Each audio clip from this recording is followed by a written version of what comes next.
Good morning, everyone. If you could find a seat, we'll get started.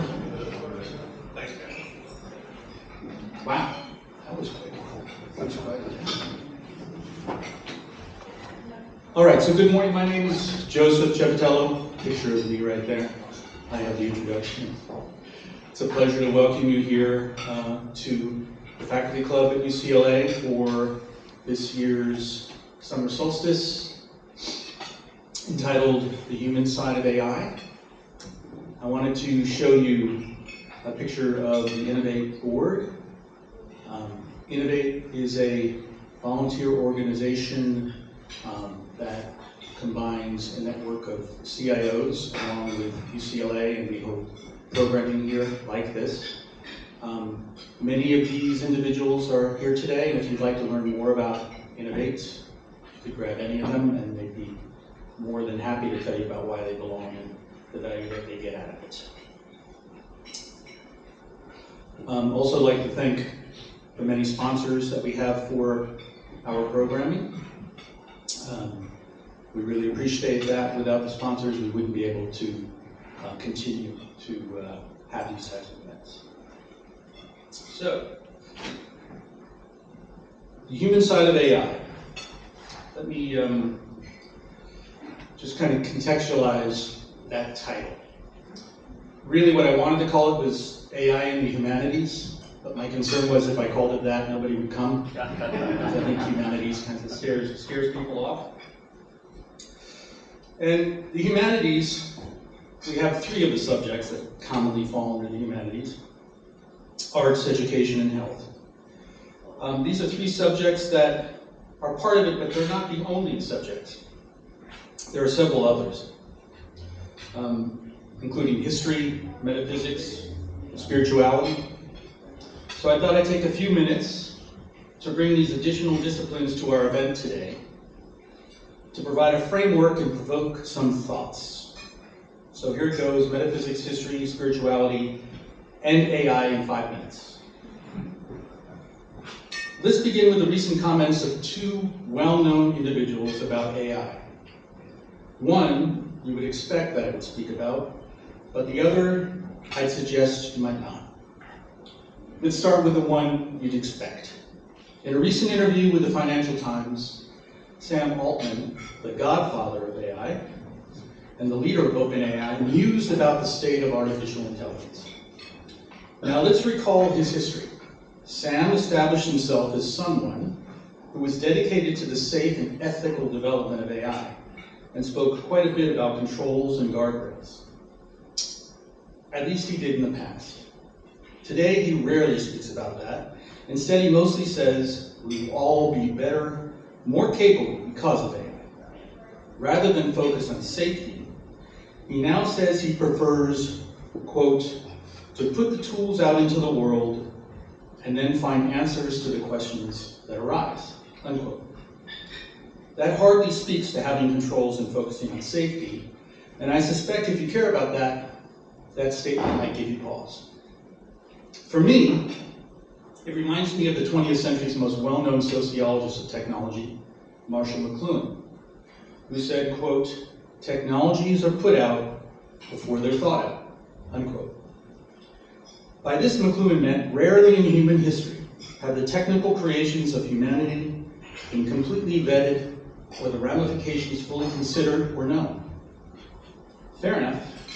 I doubt Mark Zuckerberg thought Facebook would contribute to the downfall of democracy, or that the inventors of the barcode, Woodland and Silver, anticipated that it would enable modern supply chains and just-in-time logistics.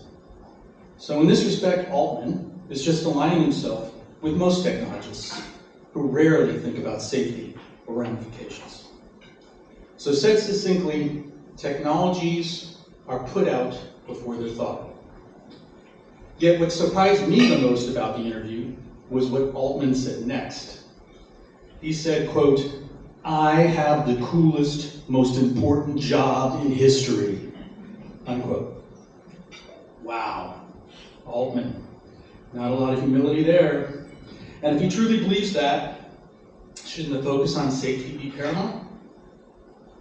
Now to the other person who has spoken to AI as of late. Like Altman, he's a native of Chicago. Unlike Altman, he is concerned about the safe and ethical uses of AI. That person is Pope Leo XIV. The leader of 1.4 billion Catholics worldwide used his first official address as Pope to speak to his concerns about the risks that AI poses to the world for humanity, dignity, justice, and labor. In his first speech to journalists, he cited the immense potential of AI while warning that it requires responsibility to ensure that it can be used for the good of all. Also worth noting, the current Pope Leo chose the name Leo in homage to Pope Leo XIII, who expressed concern about how technologies were disrupting societies 140 years ago during what we now call the Industrial Revolution. Pope Leo XIV has stated that he will make AI a central focus of his papacy, viewing it as a defining moral and social challenge of our time. He warns against the unchecked development of AI, cautioning that it should not play God or undermine human rights. What I hear in Pope Leo's words is another penetrating observation of Marshall McLuhan. That is, that technologies are not just tools or devices we use. They fundamentally reshape how we experience the world and how we understand ourselves. In short, McLuhan's words, quote, "We shape our tools, and thereafter our tools shape us," unquote. All right, let's pivot from history and spirituality and consider some data about AI. Behind me is a graph. It shows how we are using AI in 2025, according to a study from Harvard Business Review that surveyed about 2,000 individuals. Now, we can note that the top 3 uses of AI are all about our interpersonal selves and relationship. Therapy and companionship, organized life, and find purpose. Fascinating, isn't it? In less than 3 years of wide-scale usage of generative AI, we humans are turning to it, a technology, for our most human of processes, relationship to others and to ourselves. Humans are increasingly looking to non-humans for relationship. In fact, as of 6 months ago, there were over 60 million people, mostly men, interacting or having relationship with customizable virtual AI companions, like Replica, an app which runs on your phone. 60 million. One last data point. In a study published in Forbes last month, 2,000 members of the Gen Z generation were asked about their thoughts of relationship with AI. 75% of them said they think that AI partners can fully replace human companionship. 80% said they would marry an AI. I have no idea why 80% is more than 75, no idea, but there you go. Now, I'm familiar with this data because I was part of a research team at MIT that spoke with a small fraction of the 60 million people having relationships with AI. This research was in support of Sherry Turkle of MIT, who has been examining the relationship of humans with technology for over 30 years. Sherry's research explores how our interactions with technologies affect our sense of self, our relationships, and our understanding of what it means to be human. As part of her research team, I interviewed a wide array of individuals who had what they defined as, quote, relationships with AI bots or agents, unquote. In closing, I'd like to share one story from the people I interviewed. Let's call him Ted. Ted is a long-haul trucker. He's been having a relationship with a replica female he named Eve for 6 months. In that time, he told me his high blood pressure had returned to normal, his relationship with his wife improved measurably, and his erectile dysfunction had disappeared. All because of his daily interactions with his AI friend. It was clear to me that Ted truly believed this and credited the AI to improving his life. As a researcher, it's not my job to judge, but to listen and understand. And I have no doubt that what Ted shared with me was his true experience. And I would suggest that the creators of Replica did not know and could not have known that the technology they created would impact Ted to the extent that it did. Lowering his blood pressure, improving his marriage, and impacting his sex life. So again, technologies are put out before they're thought out, but I can think of no better example of we shape our tools and thereafter our tools shape us than what Ted told me about his relationship with his AI. So let's now look at other relationships between humans and AI that are having meaningful impact on health, arts and culture, and education. All right. This is our agenda for today. I think you've all seen that. And let me now introduce our first showcase.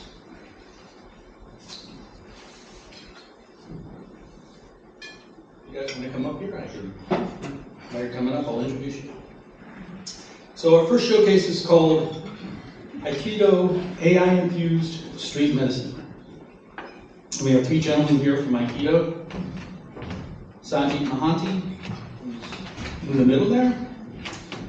He's the co-founder, chief business development officer of Aikido.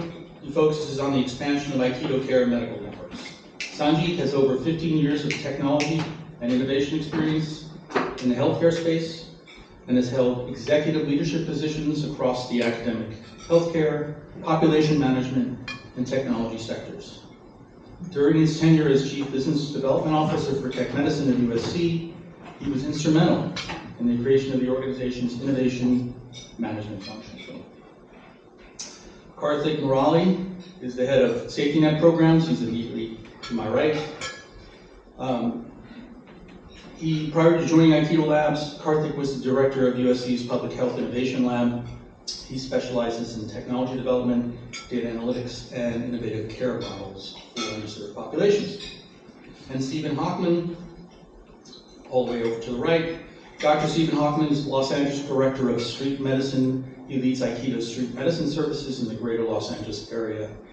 Dr. Hockman is board certified in adult internal medicine, pediatrics, addiction medicine, and has completed a fellowship in primary care psychiatry. Prior to joining Aikido, Stephen spent 5 years working at the JWCH clinic on Skid Row, where he was the medical director of addiction medicine. He is dedicated to providing full-scope street medicine services, including general primary care, substance use disorder treatments, psychiatric treatments, HIV care, hepatitis C treatment, and gender-affirming care. You're a busy guy, Stephen, I can tell. All right. So it's my real pleasure to introduce Aikido. I think we're going to begin with a video. And before we go to that video, I just want to say one thing about Aikido. I first met these gentlemen, Sanjeev and Karthik, 5 years ago. And they were instrumental in creating an amazing AI-enabled application that addressed homelessness in Santa Monica. And it was truly revolutionary, and I've never seen anything like it since. These guys have been dedicated to the real human application of AI for a long time. So thank you guys for that. So here's our first video. Oops.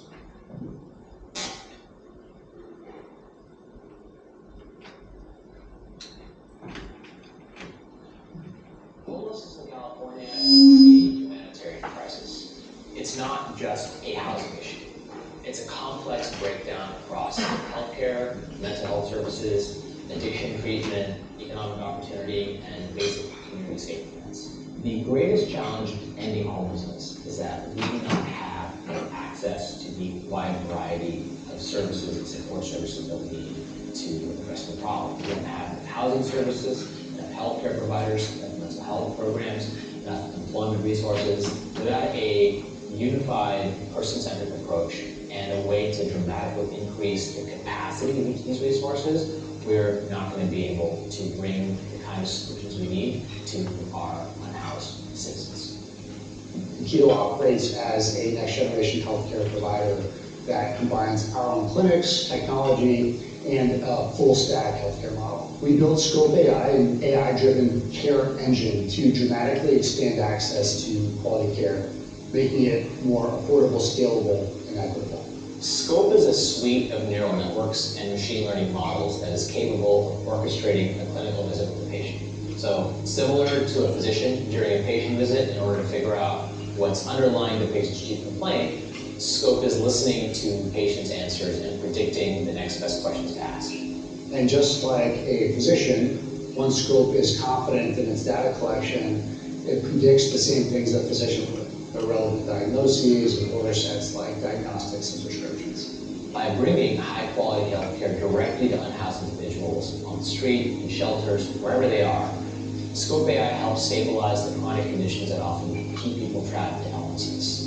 It empowers outreach teams to offer medical care as a true entry point to broader support services, housing recovery programs, and long-term recovery. Our patients are really sick. They are. They suffer from really serious mental illness. They suffer from serious substance use disorders. Honestly, they suffer from the stigma of chronic diseases that most physicians in America have only seen in textbooks. If you really take a dive into serious mental illness and substance use, it's really easy to see a person who's, severely schizophrenic and it feels like they don't want help, like they say no, but really that's the disease ravaging their brain. Our patients want help. They're not living these lives because they like being untreated, they like being ignored, they like having no housing. Our patients are looking for resources that can help them, and we're going out with the shoes on our feet and the backpacks on our backs, and we're trying to confront these really complex diseases. And I think that that's really the biggest challenge we face. The scope of the problem, the number of patients, and the severity of disease is really hard to manage. Scope has the potential to revolutionize healthcare access worldwide. If access challenges are a serious issue in the US, they're even more staggering globally. In many parts of the world, there simply aren't enough physicians to serve the population at all. Rural areas, underserved urban neighborhoods, refugee camps, low-income countries, the traditional physician-led model isn't just inefficient, it's impossible. Scope can empower local health workers to deliver high-quality care by addressing that bottleneck of physician scarcity. It has the potential to become a global equalizer for healthcare, closing that gap between those who have access to care and those who don't. Our aspiration is simple but ambitious. We want to make quality healthcare, the kind that today only the wealthiest can access, universally available to every person on the planet. We believe that Scope AI can shift the laws of physics in healthcare delivery, creating a future where health isn't a privilege, it's a basic human right.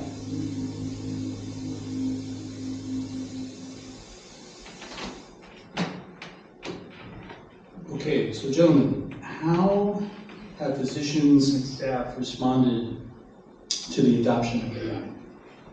You asked our physician. Let's ask.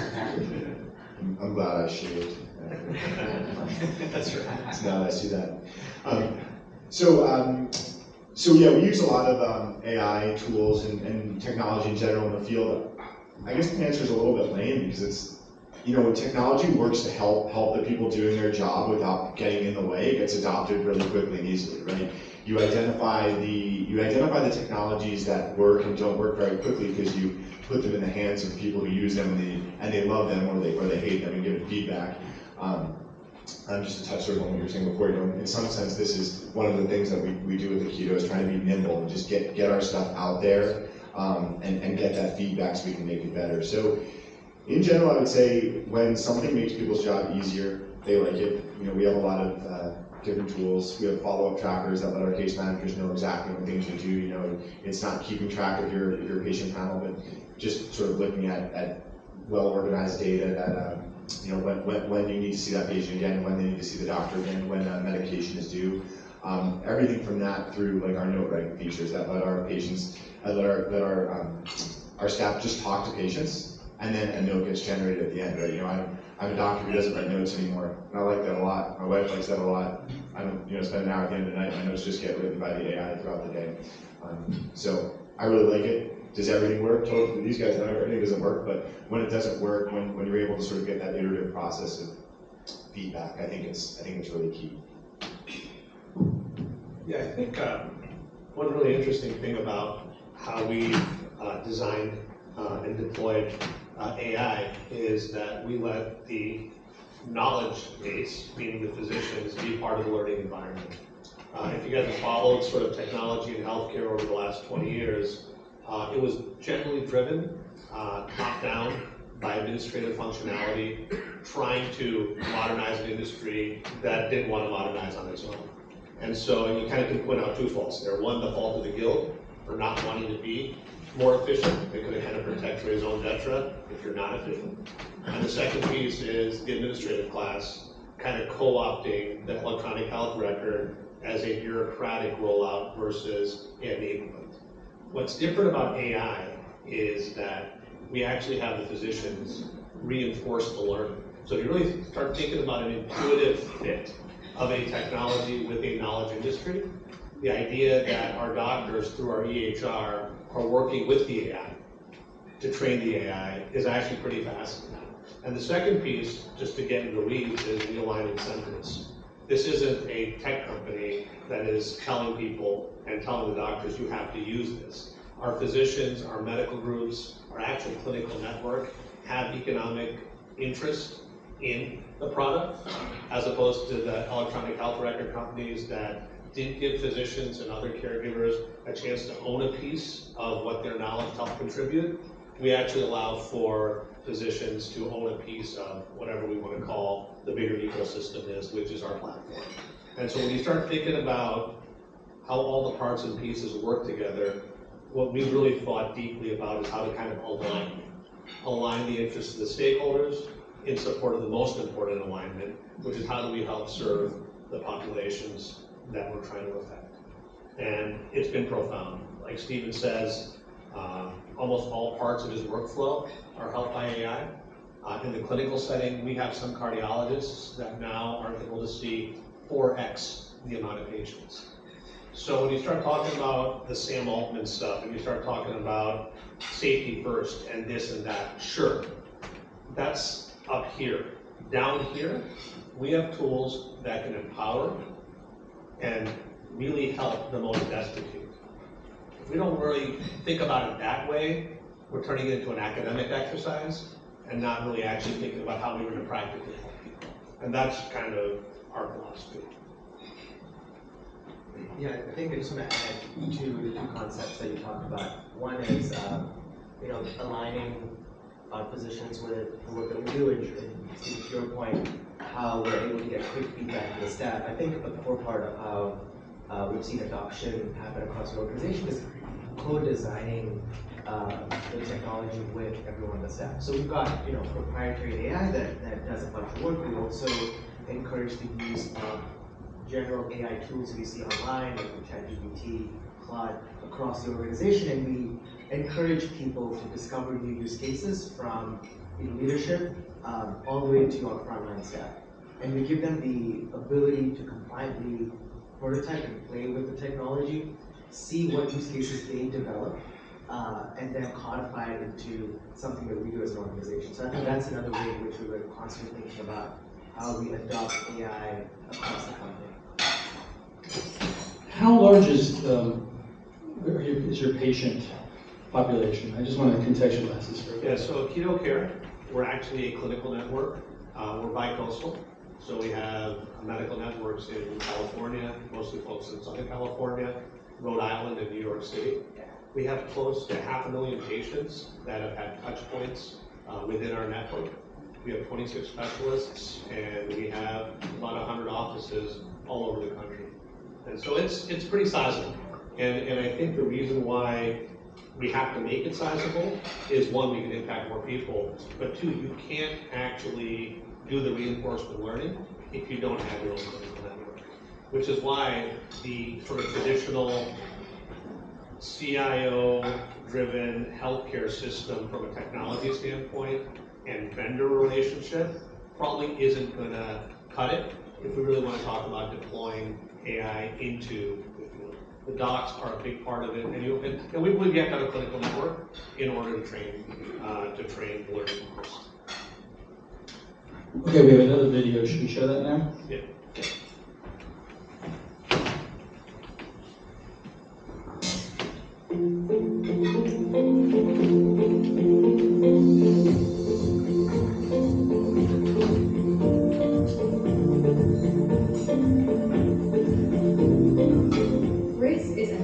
established patient of Dr. Singer and a keto gastroenterologist. Mia is her concierge, a certified medical assistant. She conducts the 45-minute visit with Grace with the help of Scope, our AI.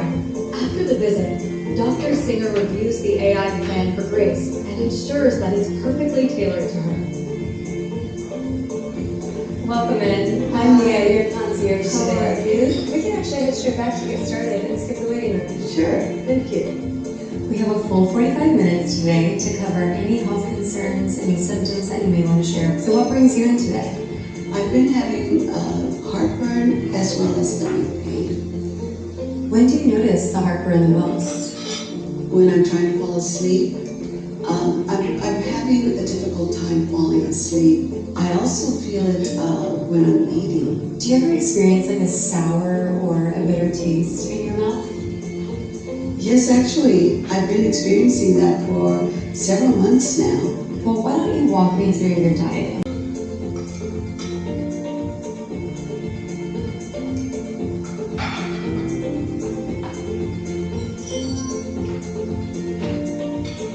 Well, your symptoms seem to point to something called GERD, gastroesophageal reflux disease, which is actually quite common and manageable.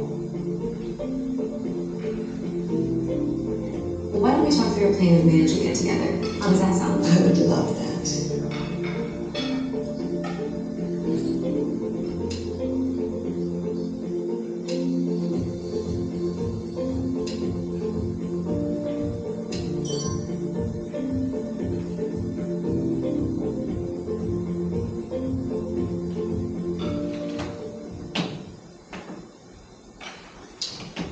So what are the key lessons that Aikido's learned from deploying this AI in the clinical setting? I think one, it's real. Meaning when we actually train our own AIs on our own clinical case studies, just our history has enabled us to actually have created a massive data set that's allowed to do more than 10 million case studies. The AI is, Scope AI is pretty good at doing what it needs to do. Meaning we think we can replace 80% of what we call low value or low impact physician visits. And so the first thing, it's real. It has the ability to do so. It has the ability to actually, I would say, be Waymo for physicians. We still believe in physician augmentation, and we have a massive shortage. It's not like we don't have a shortage of clinical cognitive skills out there in the world. And so the gap is real, and the gap can be filled with AI. So we fundamentally believe in that. The second piece is, if you look at sort of product design, we do think that the human AI interface, right, so we call that the human user interface, which you're seeing in the Scope visit, is actually creating a different kind of workforce of the future, where the physician is now augmented by a superpower MA who's empowered by the AI. 45 minutes allows for a really human visit with a patient and a client, right? And the MA. The doctor, the actual approval piece of everything has to be approved by the doctor, actually is a much more efficient use of the physician's time. And so when you start actually thinking about deploying AI in the real world setting, I think this applies everywhere. How are we resegmenting workflow very tangibly to best impact sort of the person you're trying to serve? And those, I think, are the two things that I've thought of, and I think these guys have some too. Yeah, I was going to just add, it's amazing to see how the model learns and develops. So, I'm not going to use the technical terms, but I'm going to tell you what I see from my side. Less than a year ago, we had Scope take its first stab at addiction. Don't worry, it was bad. It was bad, right? It just didn't have a great data set. It didn't know what it was doing. But what I can see, like what's really cool for me to see as the end user, is I was able to give feedback and be like, oh, yeah, it's confusing methamphetamine use for fentanyl.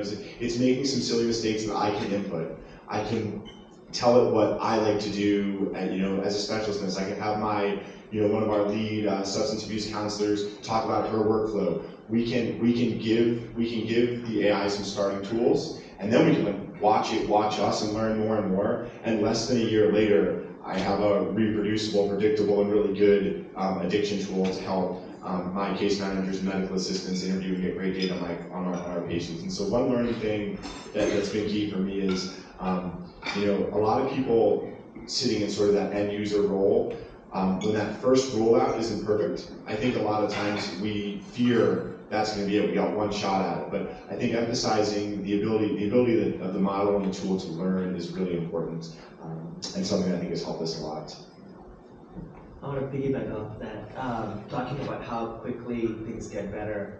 One of the great bits of advice that I got, or we got early on, is you want to build technology on the frontier of this space where you're trying to do it, but the LLM just isn't good enough. Like it's just not quite there. But you want to be there because in 6 months, the foundational models will upgrade, they will get better, and your use case will now work. And I think what we've been surprised is how quickly the foundation models have gotten better, which has allowed us to fine-tune our scope AI built on top of that, and then see that come into practice. And so that's been a tremendous learning that we've seen over time. Okay, I have a provocative question for Sanji, Karthik, probably more than Stephen. You guys don't have a CIO? You intentionally chose not to have a CIO? What's going on? So I'll be the first to answer. So I used to be a senior leader at Keck Medicine at USC, sort of at the onset of what I call version 1 of the EHR implementation. And so, a lot of promise, a lot of money, a lot of taxpayer dollars sort of spent in modernizing, I call it the original sin, healthcare. We can talk about the reasons why healthcare wasn't digitized. It's actually insane if you think about it. Something that's 20% of the GDP didn't have some level of data standardization, but it had to happen. The issue becomes when you take legacy industries and you force have-to-happens.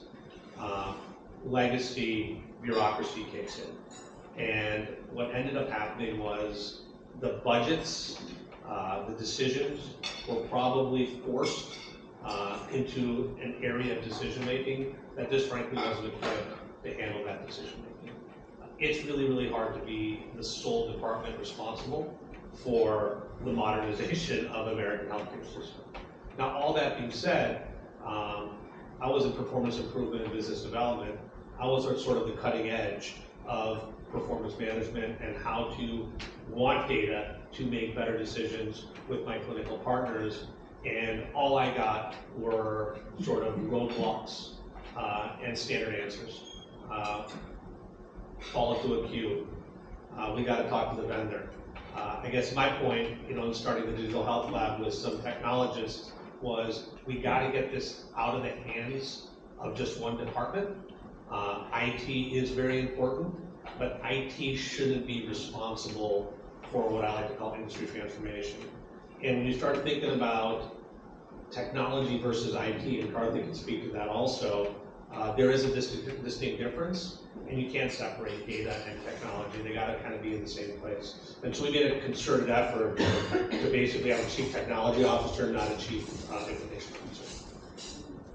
Yeah, I think conceptually, starting off, the premise for us was data or information and technology are deeply intertwined.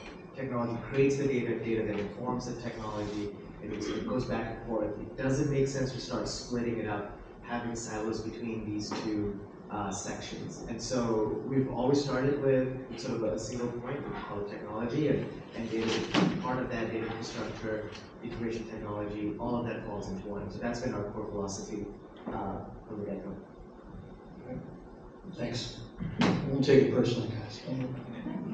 Are there any questions in the audience? We have a few minutes if there's questions. Jim? Yeah, Raise your hand. thank you for your comments, and it sounds like a very interesting company. Let me ask you about your data model, your large language model. Are you opening that to so others can benefit from what you learn in that? Learn from what you're building, or is it going to stay just within your organization? That's an interesting question. We need to create a business to fund that computing power. And so the current business model right now is we have our own scope AI. We do want to figure out how to collaborate with organizations, thought leaders, communities, ecosystems, on how we can do this in an organized way. I think the next step is us working on an ethics panel that we've created, ethics, AI and ethics with Caltech, to start thinking about how we want to practically do that. But a lot of this is, frankly, very new. A lot of this has happened probably in the last 6 months, 1 year, and we're just getting the arms around not trying to save the world up here, but how about saving the world down here? How about getting more people in contact with addiction medicine physicians? So a lot of it's also mind share. We're just a small company. We haven't thought about that to the degree probably we need to. Well, it's something your CTO can help you with, but He's actually too busy trying to figure out. stay with the CTO, you don't need a CTO. Our CTO is our CFO. No, it's, follow-on question is, obviously homelessness is complicated with the mental health issues, drug addiction, and also just bad luck for a lot of families and who just can't afford to not be homeless right now. With all the data you're collecting, and let's say this goes longer, you're still collecting this data, do you see potential better solutions than one size fits all in terms of, I don't know how we solve this problem, but we gotta make a dent in this problem. And I'm just wondering if your data will help do that. I'll start and then I'll share. I definitely think our data already gives us the capability to do so. What it has to be matched with is an economic model or a ecosystem catalyst that allows us to use that data. So the way we think about things is kind of traditionally how you think about health and human services, taking risk on populations. If we have the chance to take risk on, for example, the health and housing of these populations, we definitely think that we can contort personalized models with the data we have to have better outcomes. Sort of it's a fantastic question. I think one thing that's very interesting in this field of medicine is it's not necessarily like we take the people who are the most vulnerable, who struggle the most with the coordination of complex care, and then we slap them in the most complicated, it is the worst system to problem mismatch you could create. It's like you suffer from lack of housing because you've had issues organizing yourself to get to housing, and then we put you in a housing system that most PhDs probably couldn't get through. So what I'm getting at is, I think what the technology lets us do is it lets us coordinate care teams more than anything else. So stuff doesn't fall through the cracks between me, the provider, the case manager, the housing navigator. A lot of people are touching, actually it'd be an interesting piece of data we could probably capture, how many people your average unhoused individual touches from the different systems. There's many people they're touching, and what our data lets us do is coordinate that so that when I start someone in the field on a long-acting antipsychotic to treat their schizophrenia for the first time in however many years, they keep getting that shot when they get into housing. And that's what sort of the AI-enabled tool does. It means, it's sort of doing all that stuff. It's connecting those people and providing them information. So I'm not sure that answers your question, but I do think that's a key coordination piece that we've seen allow our case managers to help push our patients sort of in the right direction. I'm sure there's more questions out there, but we're at time. But I know that Karthik, Sanjeet, and Stephen are going to be here for a good part of the morning. So one of the breaks, I'm sure you could pull them aside.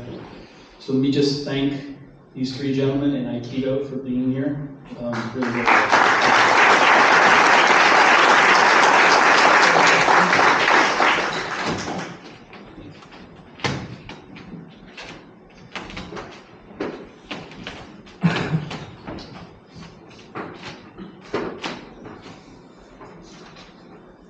Okay.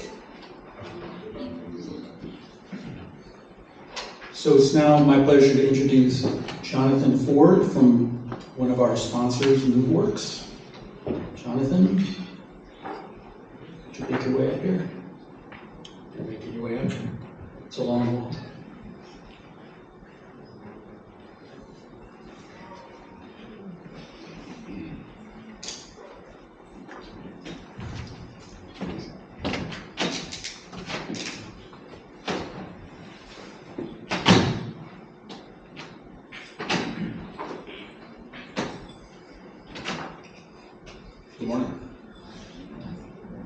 Thanks so much for the moment to connect with y'all. The opportunity to speak in front of you in this particular group is really interesting. The product that we deliver at MoveWorks is really one of a kind. We were just acquired by ServiceNow, but I wanted the opportunity to tell you all who represent so many different industries and businesses and ecosystems therein, a little bit about how we're serving the customers that work with us today.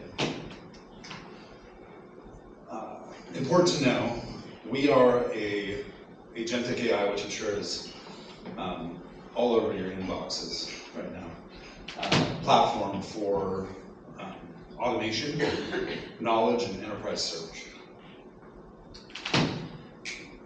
Being in Los Angeles, a lot of these logos and customers of ours will stand out to you. In financial services, defense, entertainment, industrials. California is really such a hub for innovation and growth, and we really stand at the front of a lot of these organizations from an innovation within their ecosystem standpoint, leveraging the most modern LLMs and agentic technology. As a part of our strategy, we have developed a technology that can really make a difference across any business ecosystem or even educational ecosystem. I'll talk a little bit about how we're doing that and hopefully relate it to this group a bit. This is just a quick timeline. I'm not going to spend a lot of time here, but where we've come from and kind of where we're going. Our company's been around since before ChatGPT and really centered in originally the IT space, helping to automate IT workflows, leveraging generative AI. Obviously, when OpenAI came out with ChatGPT or released it publicly, made a lot of waves. It's a household name now. Every person in here probably has a language model on their phone or certainly on their business laptops. They're leveraging it for all kinds of work. We leverage that same technology to deliver business outcomes for you in like measurable, meaningful ways. So if you look at, we kind of have this centered around an IT, a person within a business seeking knowledge or action from IT. But I want you to try and think of this person in the middle as anybody within your business ecosystem. Call it a financial services stakeholder, call it a go-to-market professional, a marketer, it really could be a student, anybody within your business. They're really trying to find answers to information, seek knowledge, accomplish tasks, and be more productive as a culture. In America, productivity is key. We need to be more efficient. And our product allows for that by bringing all of your tasks, all those elements to your role into one unified place. And that is typically a persistent chat. So think about your Slack, your organization's Teams, if you're using web portals. We live in all of those places, and it's one experience across all those platforms. But we're helping to accomplish everything from contracts to approvals, ticketing across any platform. We do that by extending our platform via API into your entire ecosystem.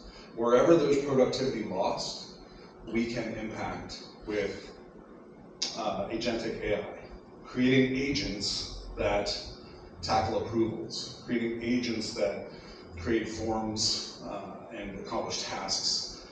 Speaking to one of my peers over here in the vendor space about her ecosystem, and she has to order materials. Well, our platform would allow you to automate that process just by talking in natural language to your persistent chat, wherever that lives. And this is not exhaustive, right? A lot of these logos look familiar. A lot of these logos live within your business ecosystem, but they're not easy to navigate, work within. And they create confusion across your people in needing to go into a dozen plus platforms just to do their day-to-day work. So our platform allows you to do that, as I've said, in your persistent chat, and this would live inside of Teams, live inside of Slack, live inside of Portal, iframe, anywhere you can iframe. We also offer enterprise search. I'm not going to get into that today, but enterprise search and finding answers in documents is really important. And again, there's so many resources. Those things will live in HighSpot, or they'll live in Google Drive, they'll live in SharePoint, or Confluent, and we can centralize all of that, just make it a one-stop shop for you. Our goal here is just to help serve, create awareness of the impactful things that AI can do. I know this is kind of the point of today. It's been really interesting listening to the speakers so far. I'd love to talk to you about how we can serve your ecosystem and provide better efficiency, automate, serve to make your business more profitable, your students happier, your stakeholders happier, retain customers better. So, thank you so much.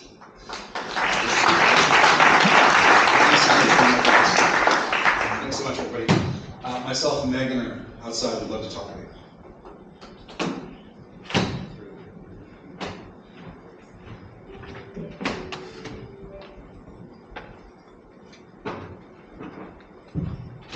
Good morning, everyone. Thank you for coming today. We thought we'd do something a little different this time. So instead of just a regular networking break where we all chit chat, we thought we'd do it a little more interactive way, and also kind of keeps the energy flowing in the room this morning versus hearing one group after another talk. So how we're going to do this is that if you'll notice, there's 6 tables in the rooms with a placard that has a topic on it. So we encourage you guys to kind of look at those topics, maybe migrate to the table that has a topic that interests you. Each table is going to be facilitated by a leader, and that leader will help the discussion move along. And then after we chat about the topic and get to know each other and maybe make some new connections, we'll have a readout and share our ideas. So everybody up and move to your table, or stay where you're at if you like the topic at your table. And let's meet some new people with common interests.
just, I didn't know how to read. Just told her, I see what the change says.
It's actually more time medicine, like, I'm gonna take my time to write a letter to a health insurance company about my patient needs a medication. Just AI needs to be like, hey man, like, this guy needs it, here's what my patient needs sounds like. You know, and that's my forward. That's how we're getting so when that sounds good, that used to take hours of my day.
I drive this car and this is the electrician's like stand you know, like that used to take that was like hours. You know, just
we're trying to build that too. We want to jack off the case management and be like, you know, it's not where's the best sandwich. It's like how do I improve the best housing?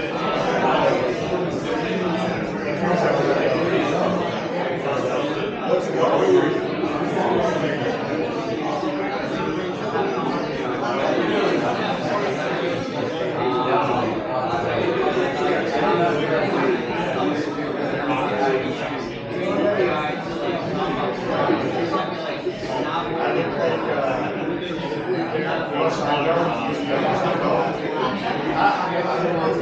look like Kramer when having bad showers.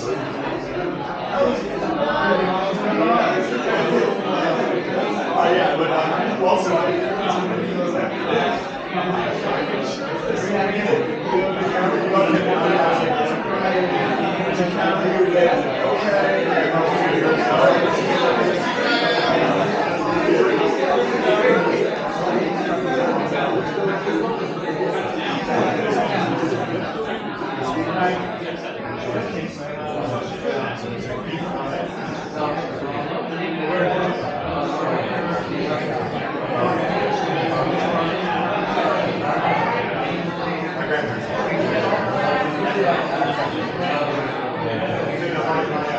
My grandparents were in Virginia. I used to work in DC. I went to residency in North Carolina, Southern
They have like a year round experience.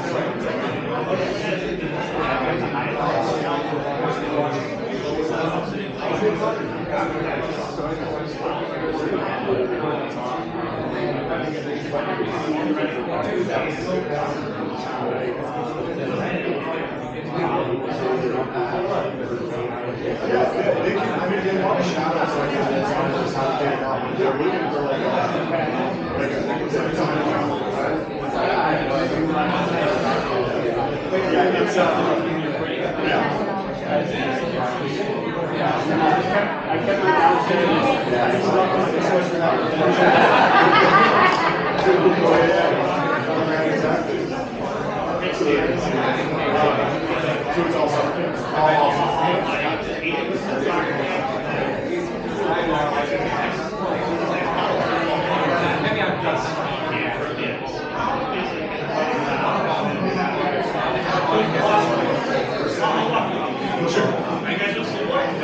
We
We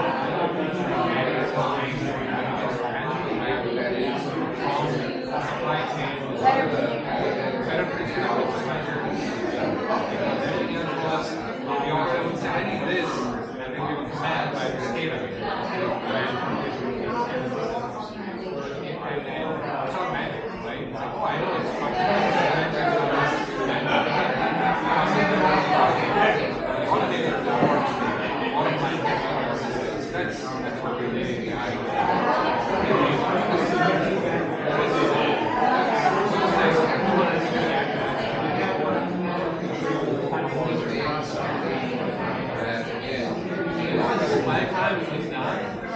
It was 50 minutes out of the year, so it's not a year. So we spend 8 minutes. But still, it's a great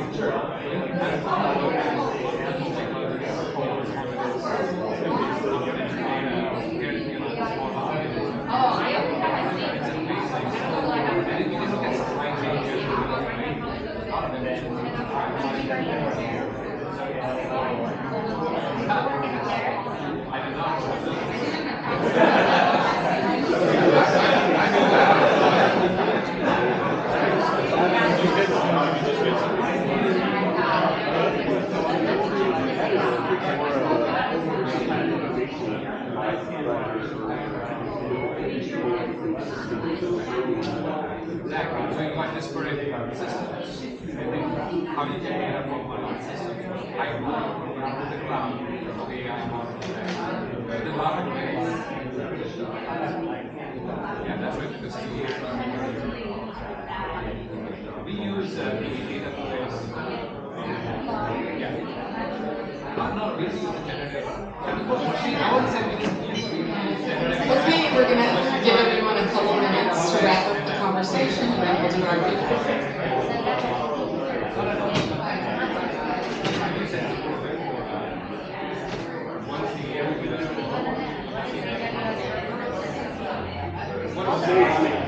SageMaker, that's right. So we use SageMaker. As well as generative AI.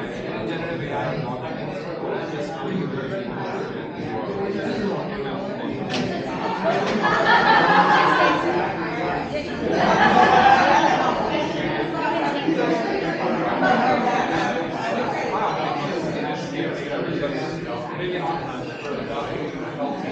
you know that you get all this data rather than you actually get the whole, how do you get all the testing data? And you have to have like those tools because you have to go back and check on that source. You have a lot of this data was, for some reason, I Yeah, we have those right up there. They're good to go. There's a lot of opportunities that All three of those you need to take.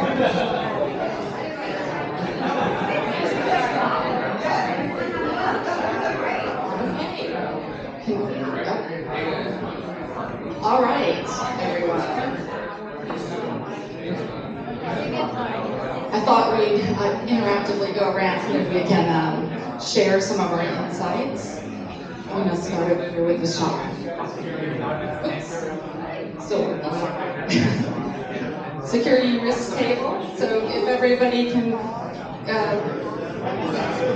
maybe wrap up your conversations, we'll have Ashaki take the lead here.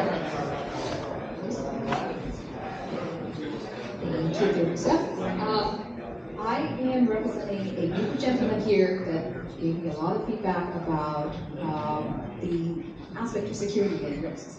I'm going to try my best to paraphrase a lot of the discussion that happened. Now, one of the things I noticed in our table that was apparent is that one, everyone is in the AI space and they're using it inside their companies. There are two aspects that we were talking about. One is security. Well, how are we securing the use of AI in cloud-first companies or even public sector areas? I see policy that came up a lot, bumpers, road training, literally training employees as to the right use of AI. And then there is policy being written actively, being built right now. What else did I hear? There's audit. CCPA was the acronym that was used, compliance-related activity that needs to be monitored. In terms of how do you choose the right AI model? Like which AI? There's so many to choose from. We heard from Jonathan here, who is one of the promoters of his product that could be one of the big AI movers out there. But I saw some of the companies using the big ones: Copilot, Gemini. What am I missing? ChatGPT. Thank you. The hope is that by ensuring that the larger models, the larger companies, by utilizing those companies, people can stay within certain guardrails of use and ensure that with the agreement with the companies that the data being provided by the users themselves does not spill over outside into the real world. That was that. The second question we were trying to go over is what do you expect the AI tools to do for your company? I think a couple of themes came out of that one. One was to innovate, to allow innovation to spread within the company, was one. The second one was mostly around productivity. How are we improving productivity, not only of the humans that are inside the organization, but also as leaders, how can we use that tool to improve productivity in general? How do we increase the general throughput, output? How do we improve ROI? That was the general idea. And hopefully, good gentlemen, let me know if I missed something out here. Thank you. Thank you. So we're going to continue on the security and risk theme and invite Bharat to summarize his table real quickly. Hi everyone. And our table is same, most of things are repeated, and one of the highest risk is privacy. And nowadays there are a lot of AI tools, right? What is the right tool and how do we assess them? So challenge, we are a smaller mid-sized company and 500 employees. Challenge is a lot of these AI vendors, they go directly to head of marketing or head of medical. So they know we have this fancy tool, but they may not understand how they use the data, what are their security policies, what are their data policies, how do they train their model. So be transparent. So in our company we did that, we did a policy saying that, okay, be transparent if you are using AI, don't hide it, and educate them, make sure that they have the right knowledge. We are in IT, we are also new, it's nothing, nobody knows everything about AI, we are all learning together. And we created a focus group, like where people can come up. We opened a enterprise ChatGPT where we have a secured environment that they can, and we can discuss each other. So make sure that, and we have a strong AI governance policy where we do assess the vendor, ask some tough questions. Okay, what kind of data sources you use, and how do you explain your data model? Because most of the times it's not the vendor. Maybe they are using third-party tools. They may have some security holes, some risks. So those are the key important things. And other things, risks, in this table came back, we are in different areas. I know Evida is in the education field, and a couple of education field in the talent search field. How do we make sure that people don't misuse, right? Like we have some few examples, like it's very easy, there's a lot of chatbots. In my company, for example, we got some resumes for some jobs, maybe a year or 2 years back, entirely new skill set. We get their same resume with perfectly matches the new job description. And some people, they don't even know they applied. There are some chatbots, they update your resume and applies for you. And when the HR reaches them out, because resume matches 100% for the requirement, they get panicked that they didn't even know that they applied for this job. So how do we identify? Those are some of the risks. How do we identify? And one of the key things we also educate, AI, we are not at a stage AI can replace human critical thinking. So we make sure that in the policy we mentioned that you cannot use directly the output of an AI, Gen AI tool or anything for your work or key business decisions, or we are in healthcare, it can impact our patients. So we can use it as a first draft to productivity, as many people mentioned. It's a productivity tool to save some time, but we still have individual employees have responsibility to review that for validity and accuracy. before and make any changes. Because we use some of them in clinical area for clinical trials and everything. So we want to make sure that people who are submitting that work, we make sure that it's referenceable and it's not, we can't just say that, okay, I got this from AI, so ChatGPT, and I use it in my work for SOPs and for work instructions or anything. So that's the key thing. There are few risks. So if you educate, create an AI-ready employee for, there are a lot of great framework, like NIST came up with NIST AI 600-1, that is their framework for AI risks and security. And Gartner has a lot of good, great framework. So we follow all of those industry best practices. We don't want to reinvent the wheel. How other companies do it, and what can we learn from that? So the best way is create a environment of learning and make sure that everybody knows how to use it in a safe and secure way. That way people can learn from each other. Anything from?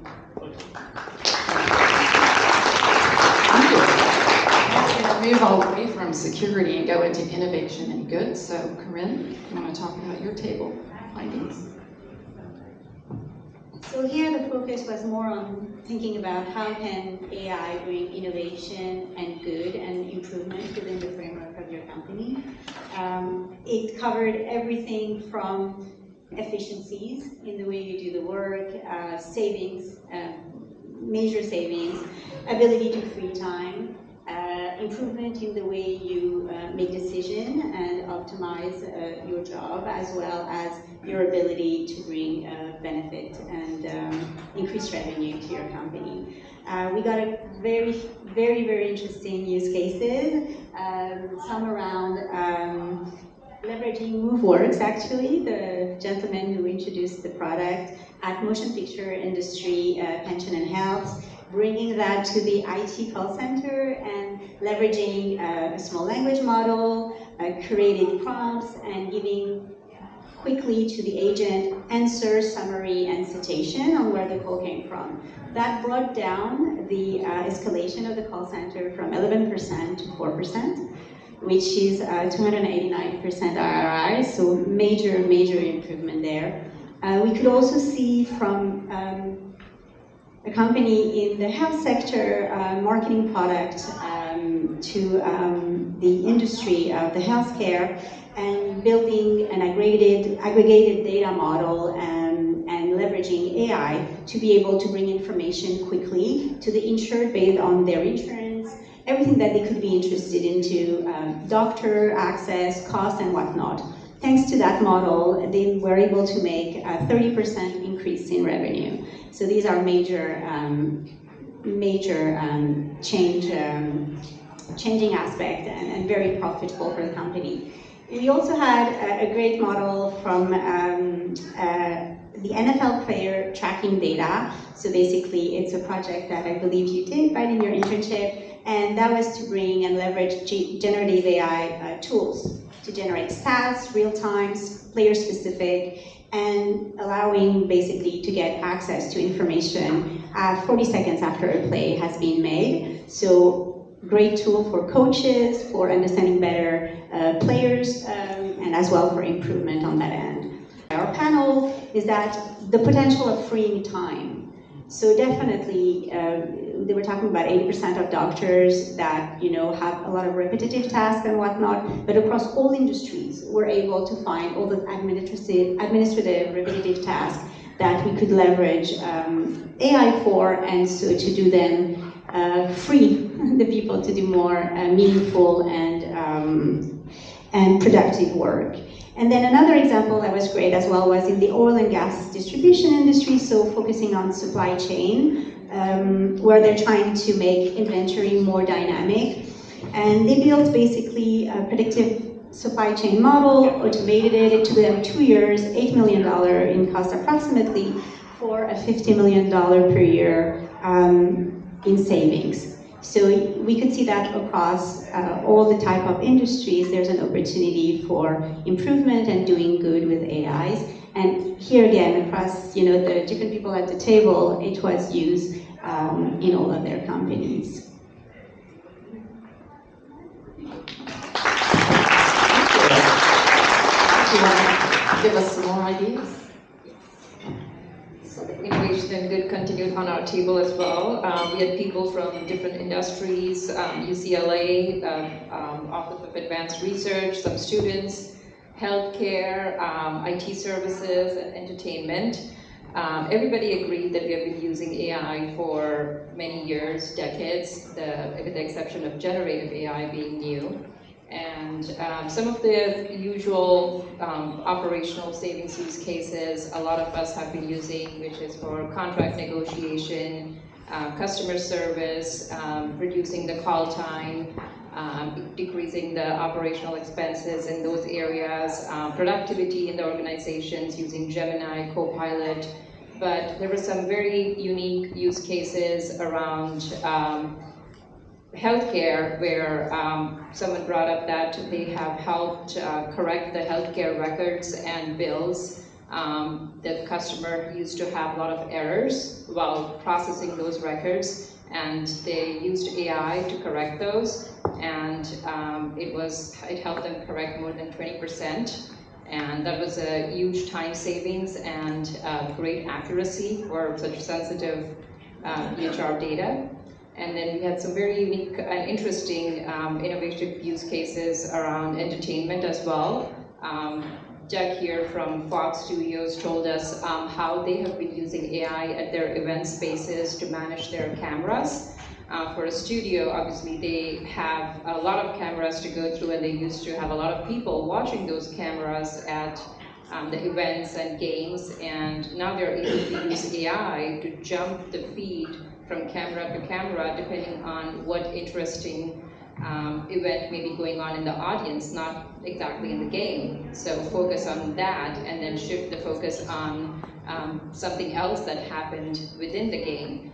And those people, they're now able to utilize their time watching more social media, doing more social media coverage if something else is going on in a different area. So that was very creative and savings in time and operational cost. Along with that, they were also able to use AI for the team that is covering these events from the field. They're able to represent and broadcast as if they're in the studios while they may be covering out on site at an event. So that's also a huge benefit. So nobody has to run to the studio and have the studio facility to provide the coverage. And then another very innovative use case was from Jason at Gentle Giant Studios, where they built their own engine instead of using one of the LLMs or tools from the market because of the nature of their business. And they started 3 years ago, and the privacy that they have to maintain for the A-list talent that they work with. So they're using AI to automate creating the model for this A-list actors, and if there is a photo shoot or any stream or video, they have the data to augment and do all the updates and correction and stream that instead of people who were spending, 10 days doing that, and now they're able to do that within minutes. If you want to add some more, it was a pretty interesting use case. We do a lot of photogrammetry scanning, which involves 161 cameras being in sync on a subject matter. But there's only so many areas you can capture, no matter how many cameras you have, so that missing data by default in our trade had to be done with artisans that were now compromising their discipline to do utilitarian tasks. So we have an AI model that's trained on the subject matter that's coming in, and after the scan is finished, we then go into that trained model, and that model fills in any missing data on the generated scans that happened that morning. So, and then from there it goes into a full color correction of 161 images at 6K per image. And then it stitches all of that together and then does a final correction and scaling and sends it automatically to a color 3D printer to be output. So this process normally took about 10 days, and now we can have subject matter come in, push the button, and 17 minutes after they leave, it's queued up into a color 3D printer, eliminating all of that time. So that's it. Pretty innovative.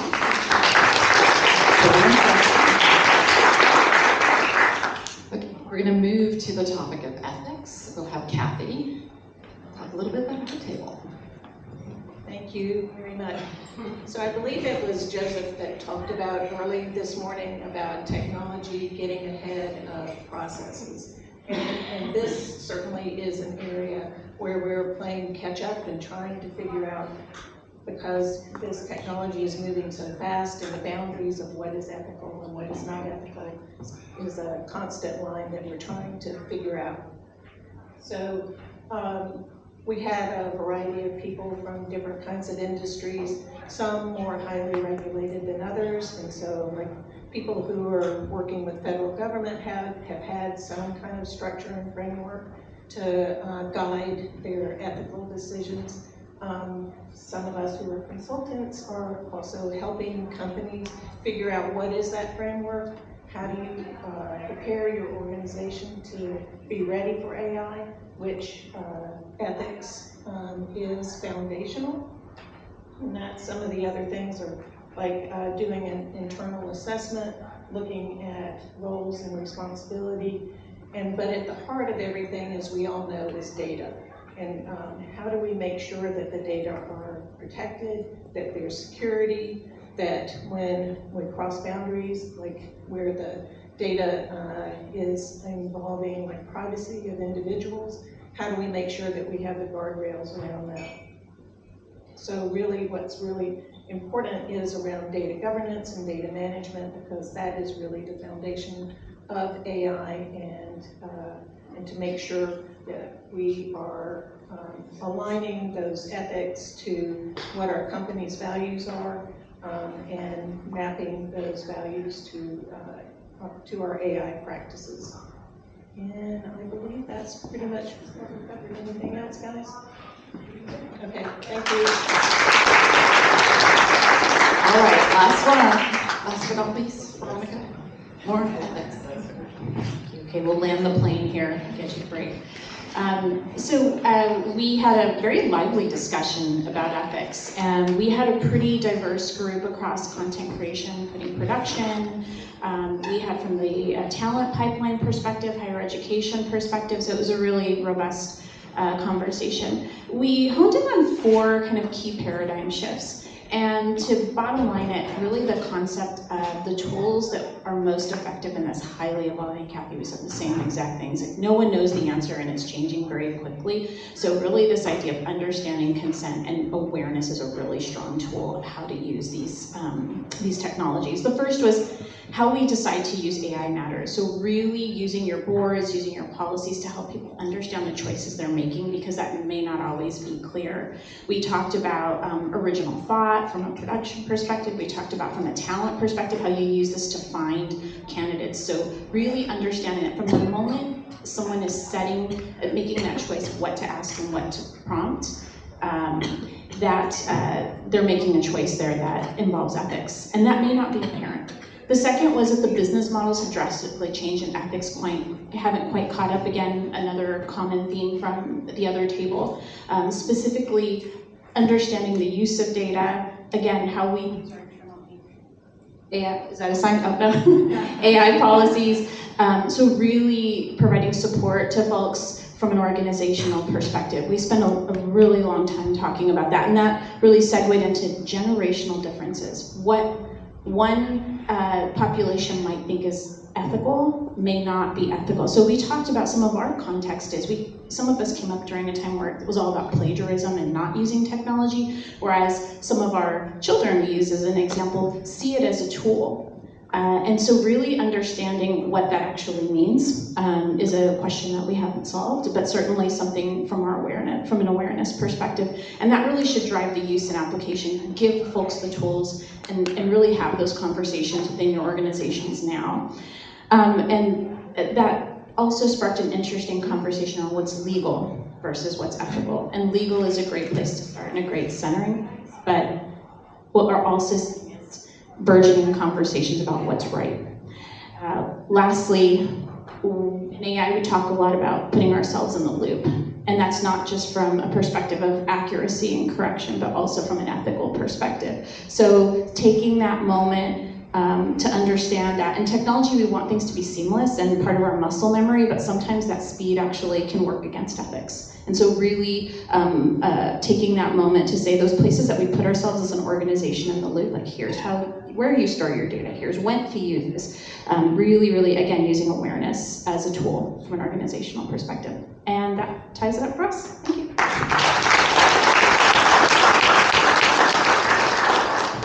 Thank you, everyone. I hope you enjoyed our networking break. We're going to do another one later today, but I'm going to pass it over to Joseph. Thank you, Teresa. Thank you, everyone. Okay, it's break time. That's my job, to announce the break.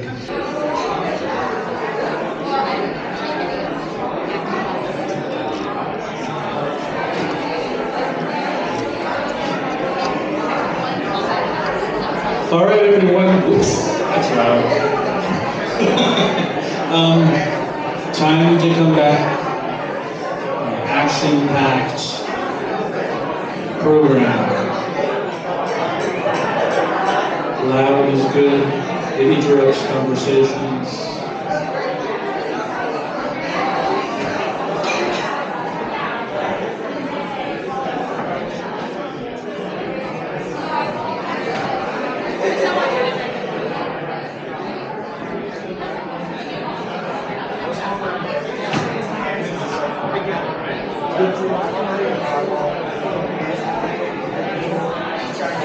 Okay.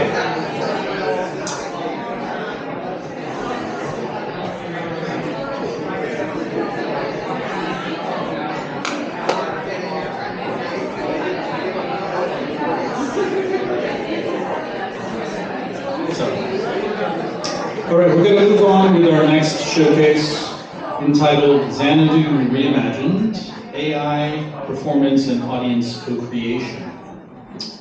And it's my pleasure to introduce the three participants in this showcase. Michaela Duarte is a Los Angeles-based director, writer, and designer who puts play on the highest pedestal.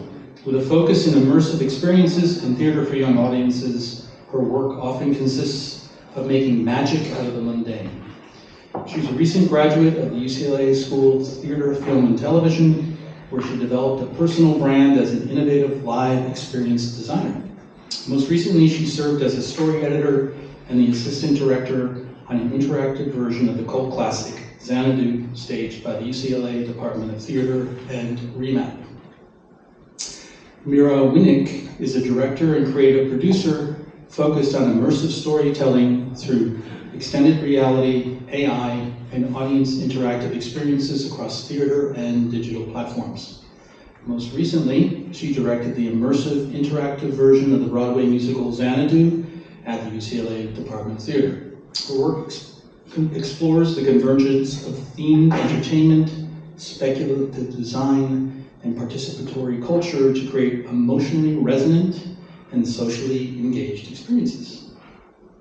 And finally, Jeff Burke is professor of theater and associate dean research and technology in the UCLA School of Theater, Film, and Television, where he co-directs the Center for Research in Engineering, Media, and Performance, REMAP. Burke's research and creative work explores the intersections of emerging technology and creative expression. He is currently the principal and investigator of the Innovation, Culture, and Creativity Project funded by the National Science Foundation to explore opportunities nationwide for innovation at the intersection of creative and technology sectors. So if you would please join me in welcoming Jeff, Mira, and Michaela.